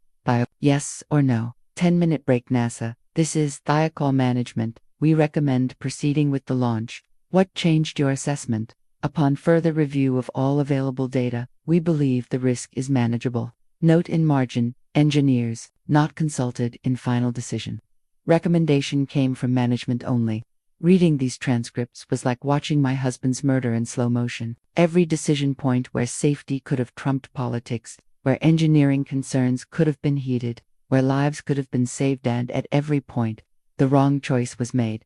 But the most damning document was yet to come. A memo dated January 28, 1986, written just 3 hours before launch. Memorandum 4, Mission Management Team from Safety. Office Final Launch Recommendation. Based on overnight analysis of weather conditions and technical data received from mourned Thiokol, this office recommends holding the launch until ambient temperatures reach acceptable levels. The risk of O-ring failure at current temperatures is significant and could result in catastrophic vehicle loss. Engineering staff unanimous in opposition to proceeding under current conditions, recommend minimum 48-hour delay to allow weather system to pass. Recommendation. No-go handwritten across the bottom, in red ink. Recommendation noted but overruled. Political considerations require proceeding as scheduled. JLM. I spent hours trying to figure out who those initials belonged to, them against NASA organizational charts from 1986. Finally, I found him, Jesse L. Moore, NASA's Associate Administrator for Spaceflight, the man who had made the final decision to launch Challenger despite unanimous engineering opposition. The same Jesse Moore who had appeared before Congress after the disaster, testifying under oath that the launch decision had been based on thorough technical analysis and that no safety concerns had been raised prior to the mission. He had lied, under oath, before Congress, to the families of the dead astronauts. He had committed perjury to cover up his own negligence. But even more shocking than Moore's lies was the systematic nature of the cover-up that followed. The meeting minutes included detailed discussions of what information would be released to investigators, which documents would be classified, and how to coordinate testimony to ensure a consistent narrative. We need to be very careful about how we characterize the decision-making process, Moore had said in a post-accident meeting on February 5, 1986. The focus should be on technical malfunction, not management decisions. We can't have people second-guessing the launch authorization process. They had planned the cover-up before the bodies were even recovered. I called Roger Boystoli immediately. Roger, I need you to see something. Can you come to Houston? Mae, what is it? You sound shaken. I have proof. Complete, undeniable proof of everything we've been saying. Meeting transcripts, memos, the whole timeline of how they decided to kill our husbands. Roger drove down from Utah that weekend, and we spent 2 days going through the documents page by page. He confirmed the technical details, identified the participants, and helped me understand the full scope of what we were looking at. Mae, this is a smoking gun. This isn't just negligence, this is criminal conspiracy. They made a conscious decision to risk the crew's lives, and then they systematically covered it up. Who could have leaked this? Someone with access to the highest levels of NASA management. Someone who was there when these decisions were made and who kept copies of everything. Someone with a conscience. Or someone who finally got tired of living with the lies. That evening my phone rang. The voice on the other end was familiar but unexpected. Mrs. Wallace, this is Sally Ride. I understand you've received some interesting reading material. Sally, did you?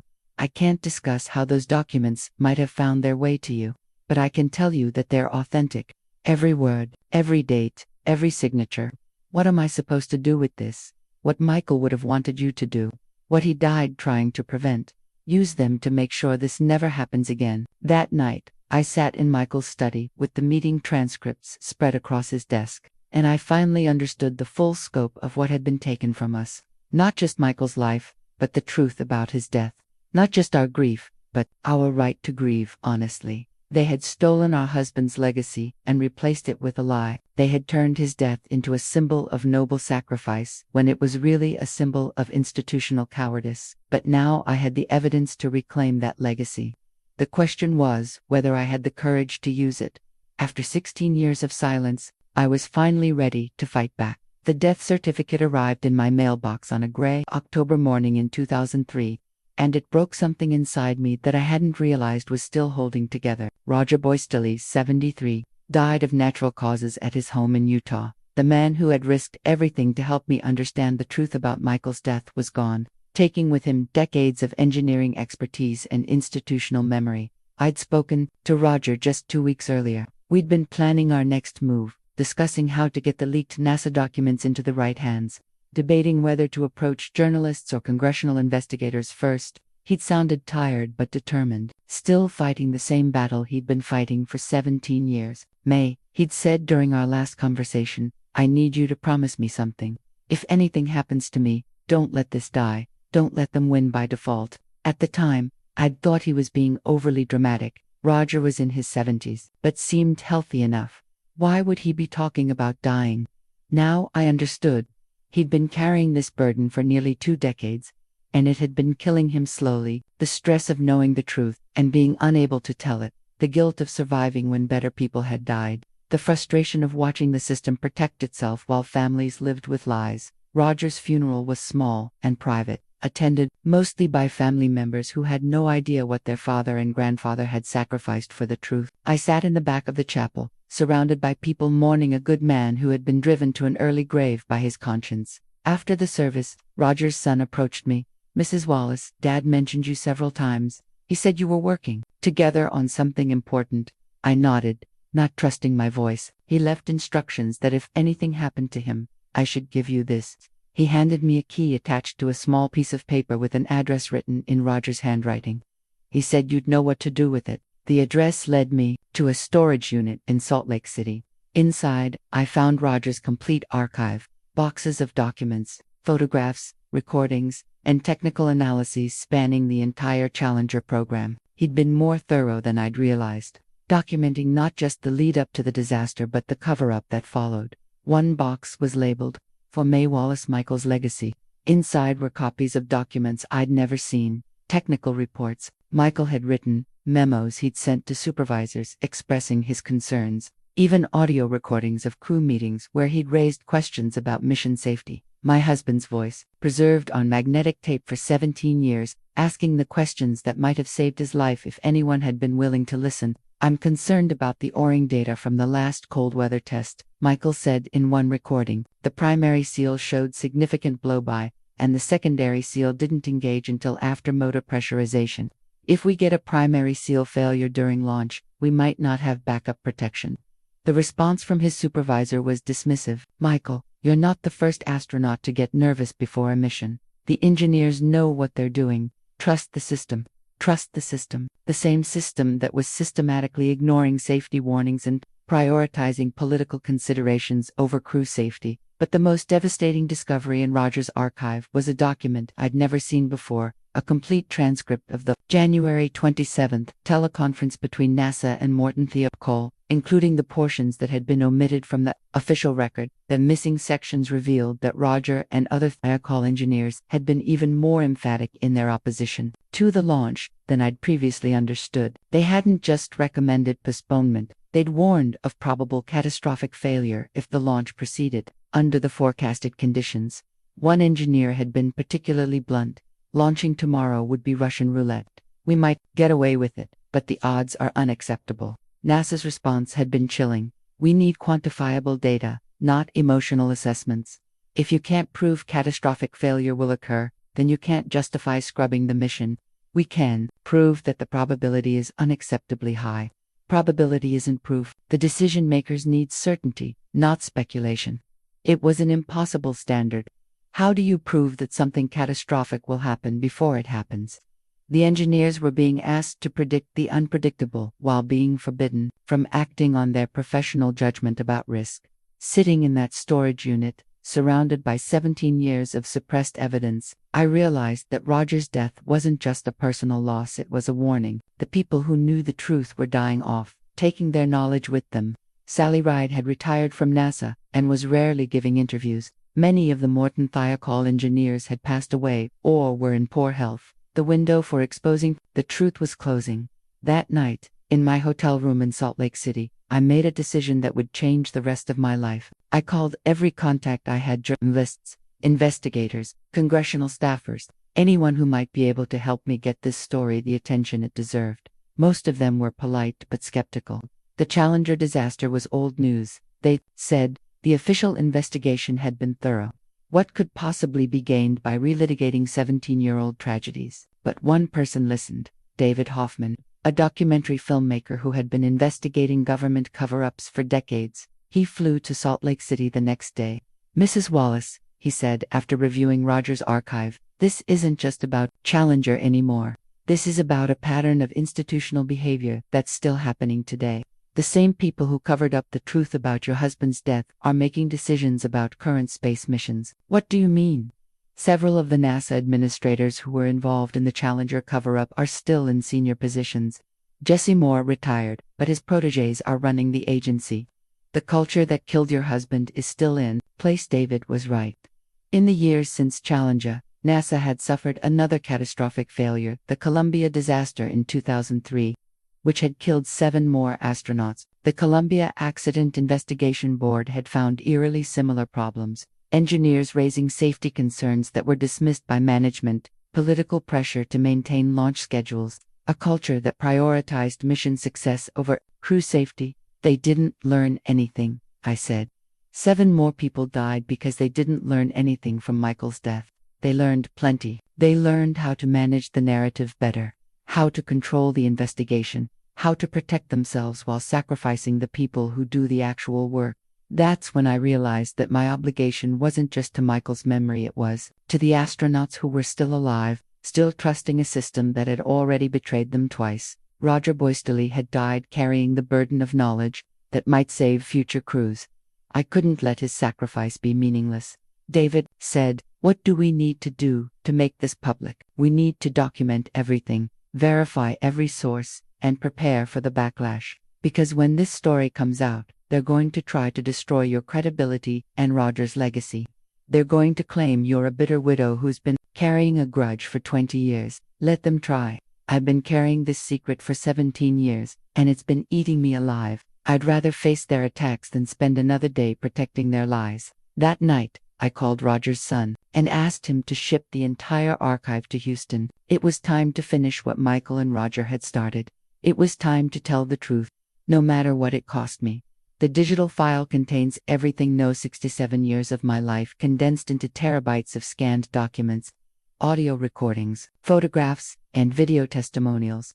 I've spent the last 18 months working with David Hoffman and his team to organize Roger Boystoli's archive alongside my own materials, creating a comprehensive record of the Challenger cover-up that no one can dismiss or discredit. Michael's journal entries, Roger's engineering analyses, Sally Ride's classified documents, the leaked NASA meeting transcripts, audio recordings of crew meetings where safety concerns were raised and ignored, video testimony from other mourned Thiokol engineers who have finally agreed to speak on camera. It's all here, waiting to be released. The complete truth about how 7 people died and why their families were never told the real reason. But I'm 78 years old, and I've been carrying this burden for 37 years.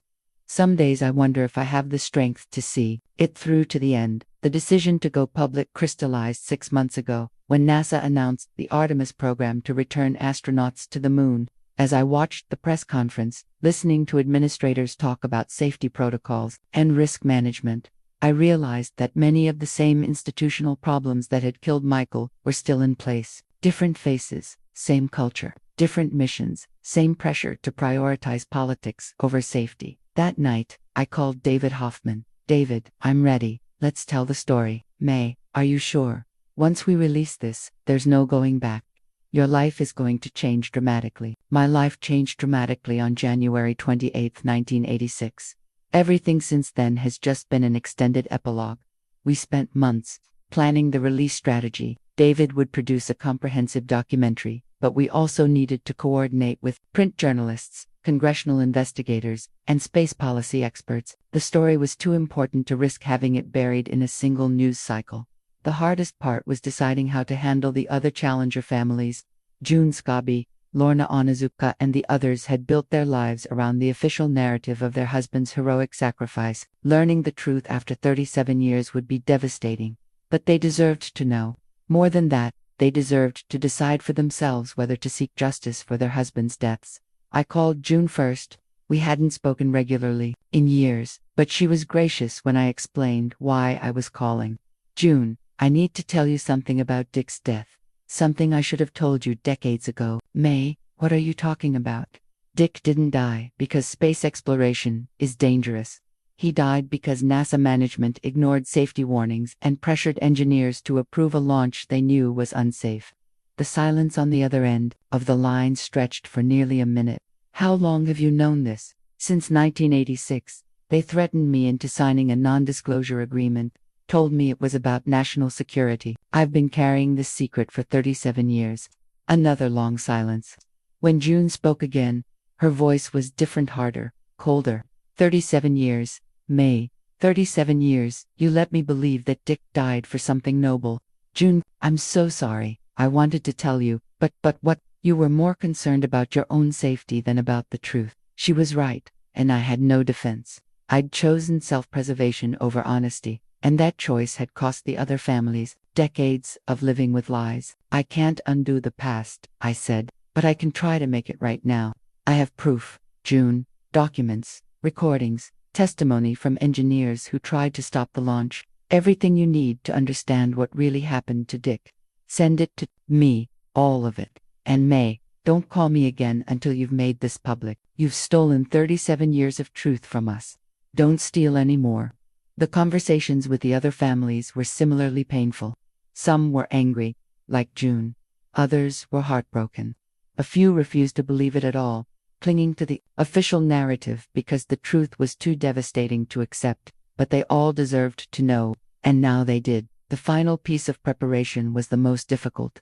Deciding how to handle my own legal exposure. The non-disclosure agreement I'd signed in 1986 was still technically in effect, and while David's lawyers believed it was unenforceable, there was always the possibility that the government would try to prosecute me for violating it. Mae, David said during one of our planning sessions, you need to understand that once we release this, you could face serious legal consequences. The government doesn't like it when people expose their cover-ups, even decades after the fact. What's the worst they can do? Send a 70-year-old woman to prison for telling the truth about her husband's murder. They might try exactly that. Are you prepared for that possibility? I thought about Michael, about the journal entries where he'd documented his growing alarm about the mission. I thought about Roger Boisjoli, who'd died carrying the burden of knowledge that might have saved future crews. I thought about the Columbia astronauts who died in 2003 because NASA hadn't learned from Challenger. David, I've been dead inside for 37 years. Prison can't be worse than that. The release strategy we developed was comprehensive. David's documentary would premiere at the Sundance Film Festival, followed immediately by coordinated stories in the Washington Post, New York Times, and 60 Minutes. Congressional investigators had been briefed and were prepared to launch immediate hearings. Space policy experts were ready to provide context about ongoing safety issues at NASA. We even had a backup plan in case the government tried to suppress the initial release. Copies of all the evidence had been distributed to journalists and investigators around the world, with instructions to publish everything if anything happened to me or David. The night before the Sundance premiere, I sat in my hotel room looking at a photograph of Michael in his NASA uniform. He was smiling that boyish grin I'd fallen in love with, but his eyes showed the intensity that had made him such a good engineer. I'm sorry it took me so long, I said to the photograph, but I'm finally going to keep my promise. The next morning, I woke up to my phone ringing. It was June Scobie. Mae, I wanted to call before this all becomes public. I've spent 6 months going through the documents you sent me, and I owe you an apology. June, you don't owe me anything. Yes, I do. You've been carrying this alone for decades, and I can't imagine how difficult that must have been. I'm not saying I forgive you for waiting so long, but I understand why you did. What are you going to do? I'm going to stand with you. Dick deserves the truth, and the families deserve justice. It's 37 years late, but it's not too late. That afternoon, as David's documentary began screening at Sundance, I realized that the hardest part of this journey wasn't the legal consequences I might face, or the public scrutiny that was coming. The hardest part was finally letting go of the secret that had defined my life for nearly 4 decades. But as I watched the audience react to Michael's story, to the evidence of institutional negligence, to the recordings of engineers begging NASA to delay the launch, to the proof that 7 people had died for political convenience, I felt something I hadn't experienced in 37 years. Hope that the truth would finally matter more than protecting reputations. Hope that Michael's death might finally serve the purpose he'd intended, preventing future tragedies. Hope that the families could finally grieve honestly for their lost husbands. The documentary ended with footage of Michael during training, laughing with his crewmates, preparing for a mission he believed in despite his concerns about safety. The final image was his NASA portrait, overlaid with his own words from the journal. "If something happens to me, Mae needs to know that this wasn't an accident. This was a choice."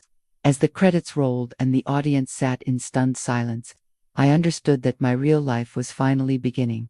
I was 78 years old, and for the first time since January 28, 1986, I was free. The interview transcript sits on my kitchen table as I speak to you now, 47 pages of questions and answers that changed everything. David Hoffman conducted it in my living room 3 months before the documentary premiered, with cameras rolling and court reporters documenting every word.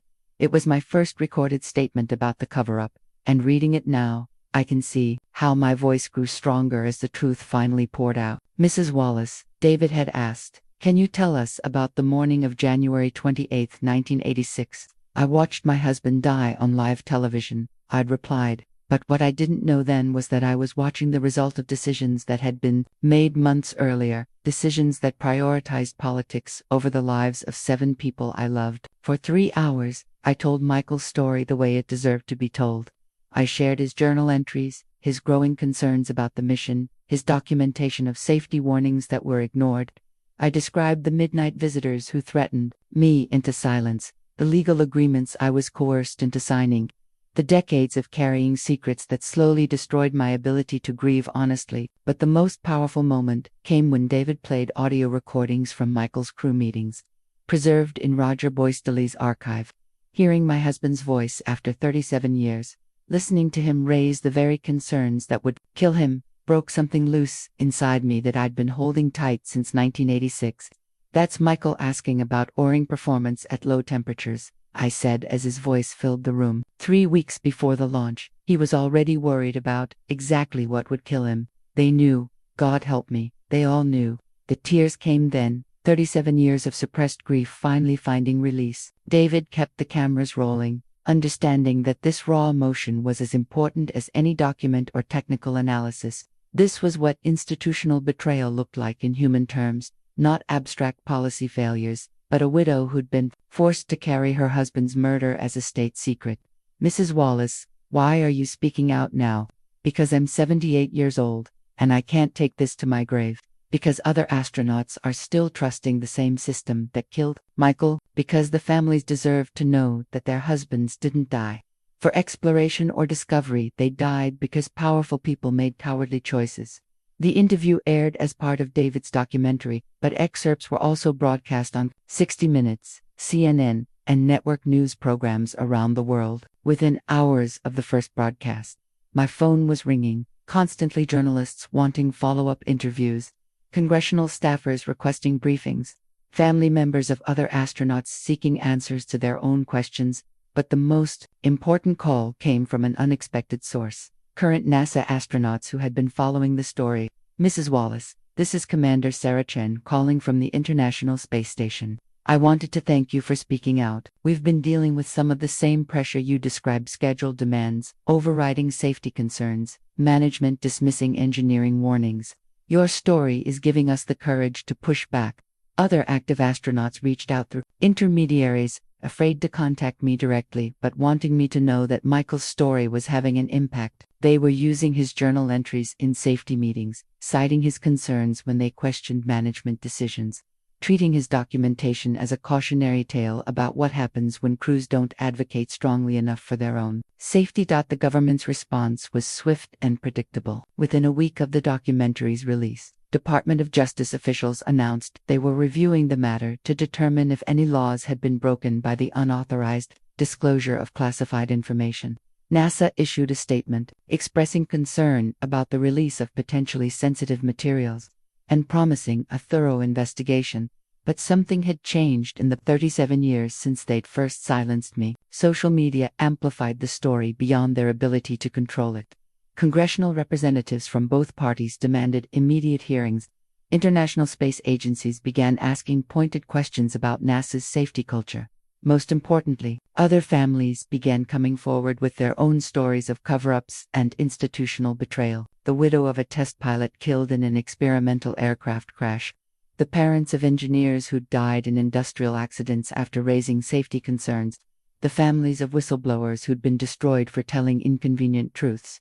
Michael's story had become a catalyst for a much larger reckoning with institutional accountability. The legal threats materialized exactly as David had predicted. 2 weeks after the documentary aired, federal marshals appeared at my door with a subpoena demanding that I surrender all classified documents in my possession and appear before a grand jury to explain how I'd obtained them. I called the lawyer that David had recommended, a woman named Patricia Santos, who specialized in whistleblower protection and government overreach cases. Mae, they're trying to intimidate you into recanting your story. They want you to claim that the documents were fabricated or that you misunderstood their significance. What happens if I refuse? They could charge you with espionage, theft of government property, conspiracy, any number of federal crimes. You could face years in prison. And if I cooperate, they'll probably offer you immunity in exchange for testimony that undermines the credibility of your revelations. They want you to say that grieving widows aren't reliable witnesses, that you've been carrying a grudge for 37 years, that your accusations are the product of emotional instability rather than factual evidence. I thought about the prescription bottle in my medicine cabinet, about all the nights I'd considered ending the charade permanently. I thought about Michael's final journal entry, about his trust that someone would eventually answer for his death. Patricia, I didn't survive 37 years of carrying this secret just to let them win now. Let them charge me. Let them put a 70-year-old woman on trial for telling the truth about her husband's murder. Let the world see how far they'll go to protect their lies. The grand jury appearance was scheduled for the following month, but it never happened. 3 days before I was supposed to testify, Patricia called with unexpected news. Mae, you're not going to believe this. The case has been dropped. The Justice Department issued a one-sentence statement after careful review. We have determined that no federal crimes were committed in this matter. What changed their minds? Public pressure, congressional oversight, and probably some very nervous lawyers who realized that prosecuting you would only draw more attention to the cover-up. They've decided that ignoring the story is safer than trying to suppress it. But the most satisfying vindication came from an unexpected source, NASA itself. Faced with overwhelming evidence and growing political pressure, the agency announced that it was launching a comprehensive review of the Challenger accident, promising to declassify previously secret documents and re-examine the circumstances surrounding the launch decision. That it was 37 years too late. But it was happening. That night, I sat in Michael's study now, filled with the archive that Roger Boysterly had died protecting, and read through his journal one more time. His handwriting was as familiar as my own, his concerns as urgent now as they'd been in 1986. He'd written in that final entry, if anything happens to me, someone will have to answer for this. Finally, after 37 years of silence, someone was going to answer. The truth was out, the cover-up was exposed, and Michael's real legacy could finally begin. The published article appeared on the front page of the Washington Post exactly 6 months after David's documentary premiered, under a headline that would define the rest of my life. The Challenger widow who broke 37 years of silence. Below it was a photograph of me holding Michael's NASA portrait, both of us looking directly into the camera, him young and hopeful, me old and finally free. The article, written by investigative journalist Mark Stevens, synthesized all the evidence I'd provided into a devastating indictment of institutional negligence and systematic cover-up. But more than that, it placed Michael's story in the context of a broader pattern of government agencies prioritizing image management over accountability. The Challenger disaster wasn't just a tragic accident, Stevens wrote. It was the predictable result of a culture that valued political expediency over human life, and the subsequent cover-up reveals an institutional commitment to protecting that culture at any cost, including the cost of lying to grieving families for nearly 4 decades. The public response was immediate and overwhelming. Within hours of the article's publication, #CHALLENGUER, truth was trending on social media. Congressional phone lines were flooded with demands for hearings. International news outlets picked up the story, with headlines like NASA's decades-long deception and the widow who wouldn't stay silent. But the most meaningful response came from other NASA families, not just Challenger families, but relatives of astronauts and test pilots who died in other incidents over the decades. They began reaching out with their own stories of official lies, suppressed evidence, and families kept in the dark about the real circumstances of their loved ones' deaths.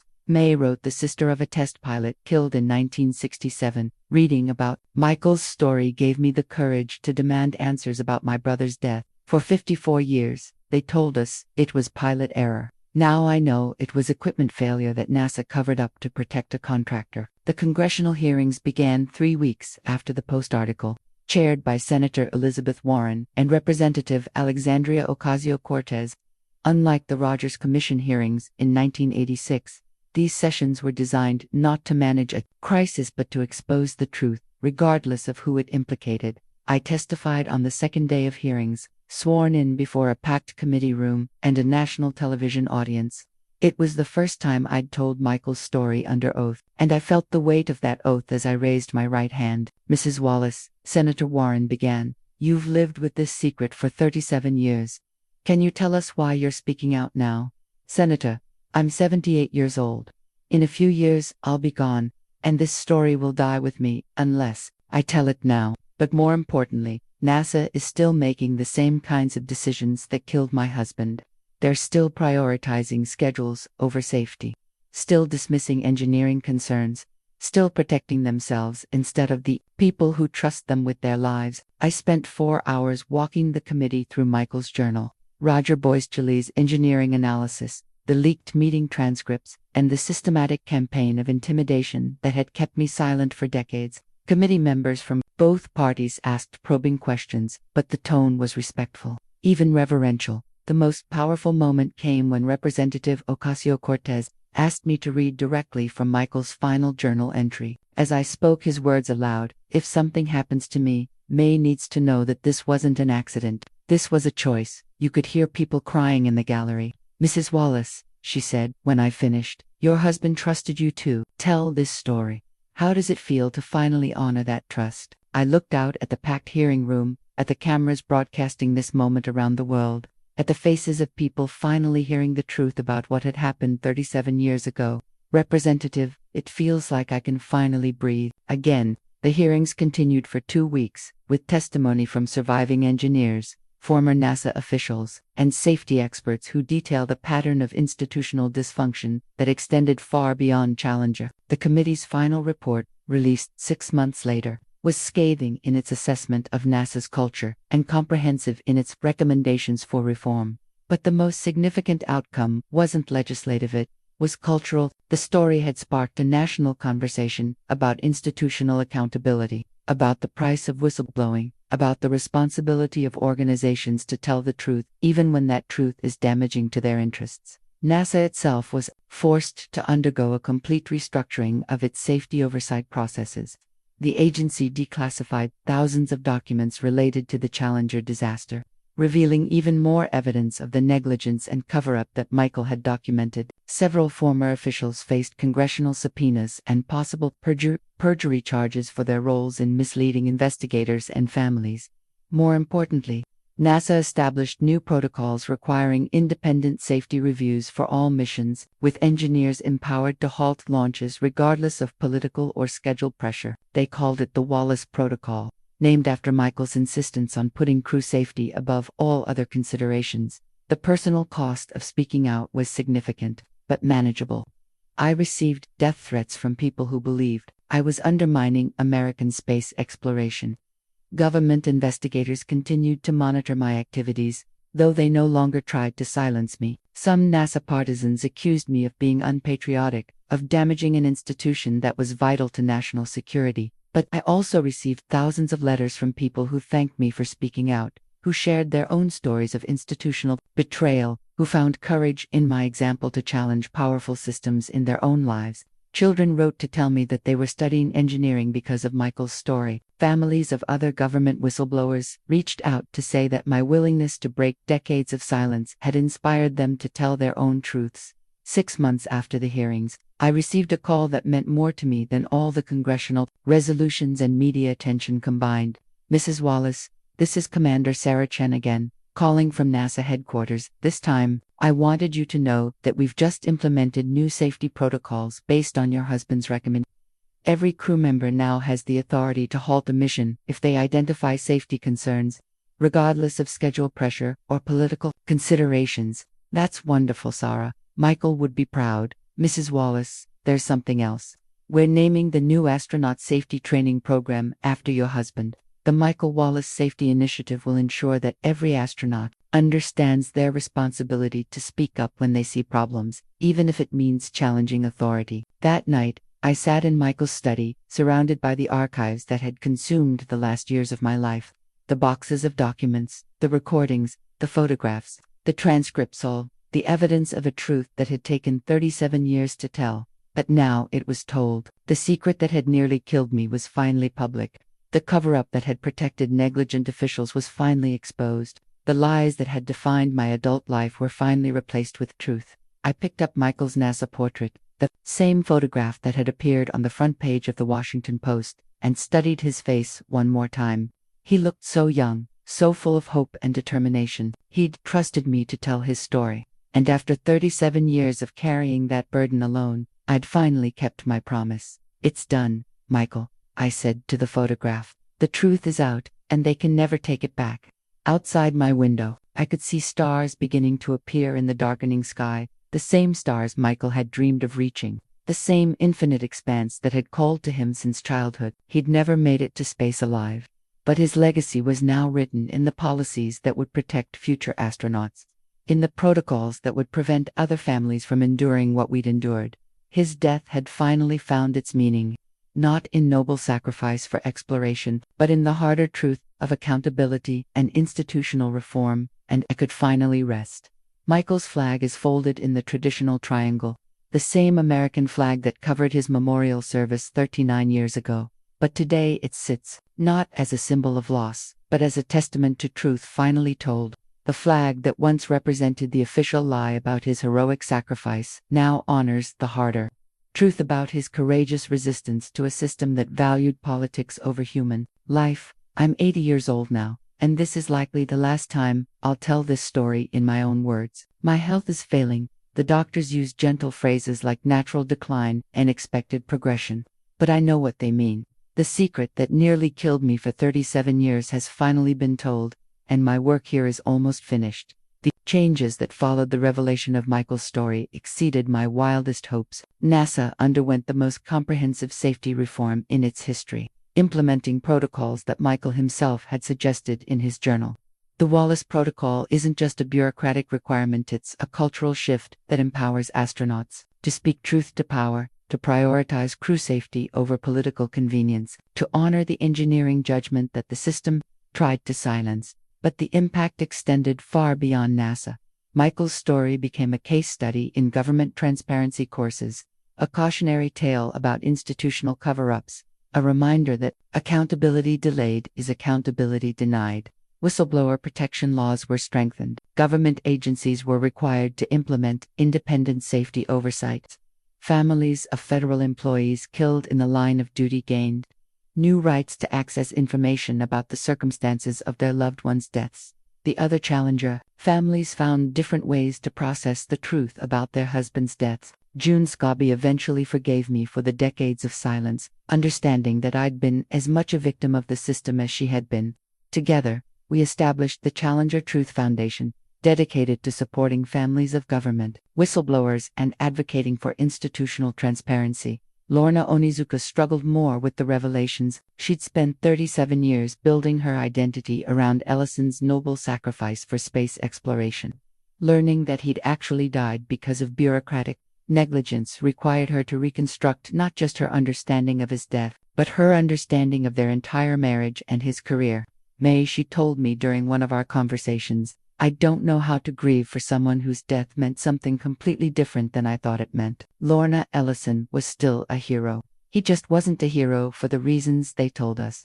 He was a hero because he trusted a system he believed in, because he put his life on the line for human knowledge and exploration. The fact that the system betrayed that trust doesn't diminish his courage, it makes it more precious. The families of the Columbia crew, the 7 astronauts who died in 2003, reached out to express their gratitude. The Columbia Accident Investigation Board had found similar patterns of institutional dysfunction, but the investigators hadn't known about the Challenger cover-up when they conducted their inquiry. Michael's story provided crucial context for understanding why NASA had failed to learn from its previous mistakes. Mrs. Wallace wrote the husband of Columbia mission specialist Laurel Clark, "Your courage in speaking out has helped us understand that our wives and husbands died not because space is dangerous, but because some people in positions of authority value convenience over truth. That knowledge is painful, but it's also liberating. We can finally grieve honestly." The personal satisfaction of seeing justice done was profound, but it couldn't erase the cost of carrying this secret for so many years. 37 years of silence had taken their toll on my health, my relationships, my ability to find joy in everyday life. I'd lost decades to depression and isolation, sacrificed my own well-being to protect the reputation of people who'd killed my husband, but I'd also gained something precious in these final years. The knowledge that Michael's death had finally served its intended purpose. He'd documented the truth about NASA's safety culture not because he wanted to destroy the space program, but because he wanted to save it. He'd risked his career and ultimately his life to prevent future tragedies. For 37 years, his sacrifice had been meaningless. Now it was the foundation for reforms that would protect generations of future astronauts. Last month, I received a letter from a young woman named Sarah Wallace, no relation, just a coincidence of names, who was beginning her training as a NASA astronaut. She'd studied Michael's journal as part of her safety education and wanted to tell me how his story had influenced her approach to spaceflight. "Mrs. Wallace," she wrote, "your husband's courage in speaking up about safety concerns, even when it made him unpopular with management, showed me what kind of astronaut I want to be. I promised you that I'll never stay silent if I see something that could endanger my crew, no matter what pressure I face to keep quiet." That letter meant more to me than all the congressional resolutions, media awards, and academic honors I'd received for exposing the truth. It meant that Michael's legacy would live on in the decisions of people who'd never met him, in the safety protocols that bore his name, in the culture of accountability that his death had ultimately created.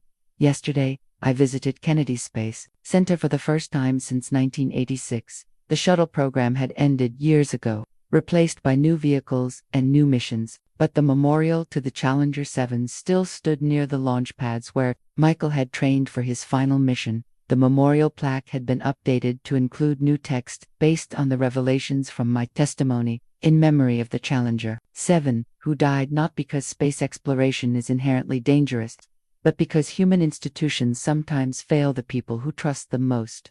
Their deaths led to fundamental reforms in space safety protocols and stand as a permanent reminder that engineering judgment must never be subordinated to political convenience. Standing there, reading Michael's name carved in granite, alongside this new acknowledgement of the truth, I felt something I hadn't experienced in nearly 4 decades. Peace. The secret was told. The truth was preserved. The system had been reformed. Michael's real legacy was finally secure. As I write these final words, sitting in the study where I first found his journal, 39 years ago, I can see his NASA portrait on the desk beside me. He's smiling, that boyish grin I fell in love with, but his eyes show the determination that made him speak out even when silence would have been safer. If you've stayed with me through this long story, if you've listened to this old woman's account of love and loss and delayed justice, then I hope you'll remember this. Institutions are only as trustworthy as the people who run them, and those people are only as accountable as we force them to be. Michael died because he trusted a system that prioritized politics over truth. I lived with lies for 37 years because I was too broken and too frightened to fight back immediately, but eventually, the truth found its way to the surface. as truth always does if someone is brave enough to dig for it. Don't wait 37 years to speak your truth. Don't let powerful institutions silence you with threats and legal agreements and promises that your cooperation serves a greater good. Don't sacrifice your voice to protect people who wouldn't hesitate to sacrifice you. The truth is worth fighting for, even when the fight seems impossible. Justice is worth pursuing, even when it comes decades too late. And sometimes, the most important thing you can do is simply refuse to stay silent when staying silent serves the interests of people who don't deserve your protection. Michael trusted me to tell his story, and I've finally kept that promise. Now I'm trusting you to remember it, to share it, to use it as a reminder that ordinary people can challenge extraordinary power if they're willing to pay the price for truth. The flag that covered his coffin now covers a legacy of accountability and reform. His death, which began as a meaningless tragedy, became the foundation for changes that will protect countless lives. That's the real meaning of heroism, not dying for noble causes, but living and speaking in ways that make other deaths unnecessary. Michael was a hero. It just took me 39 years to understand why.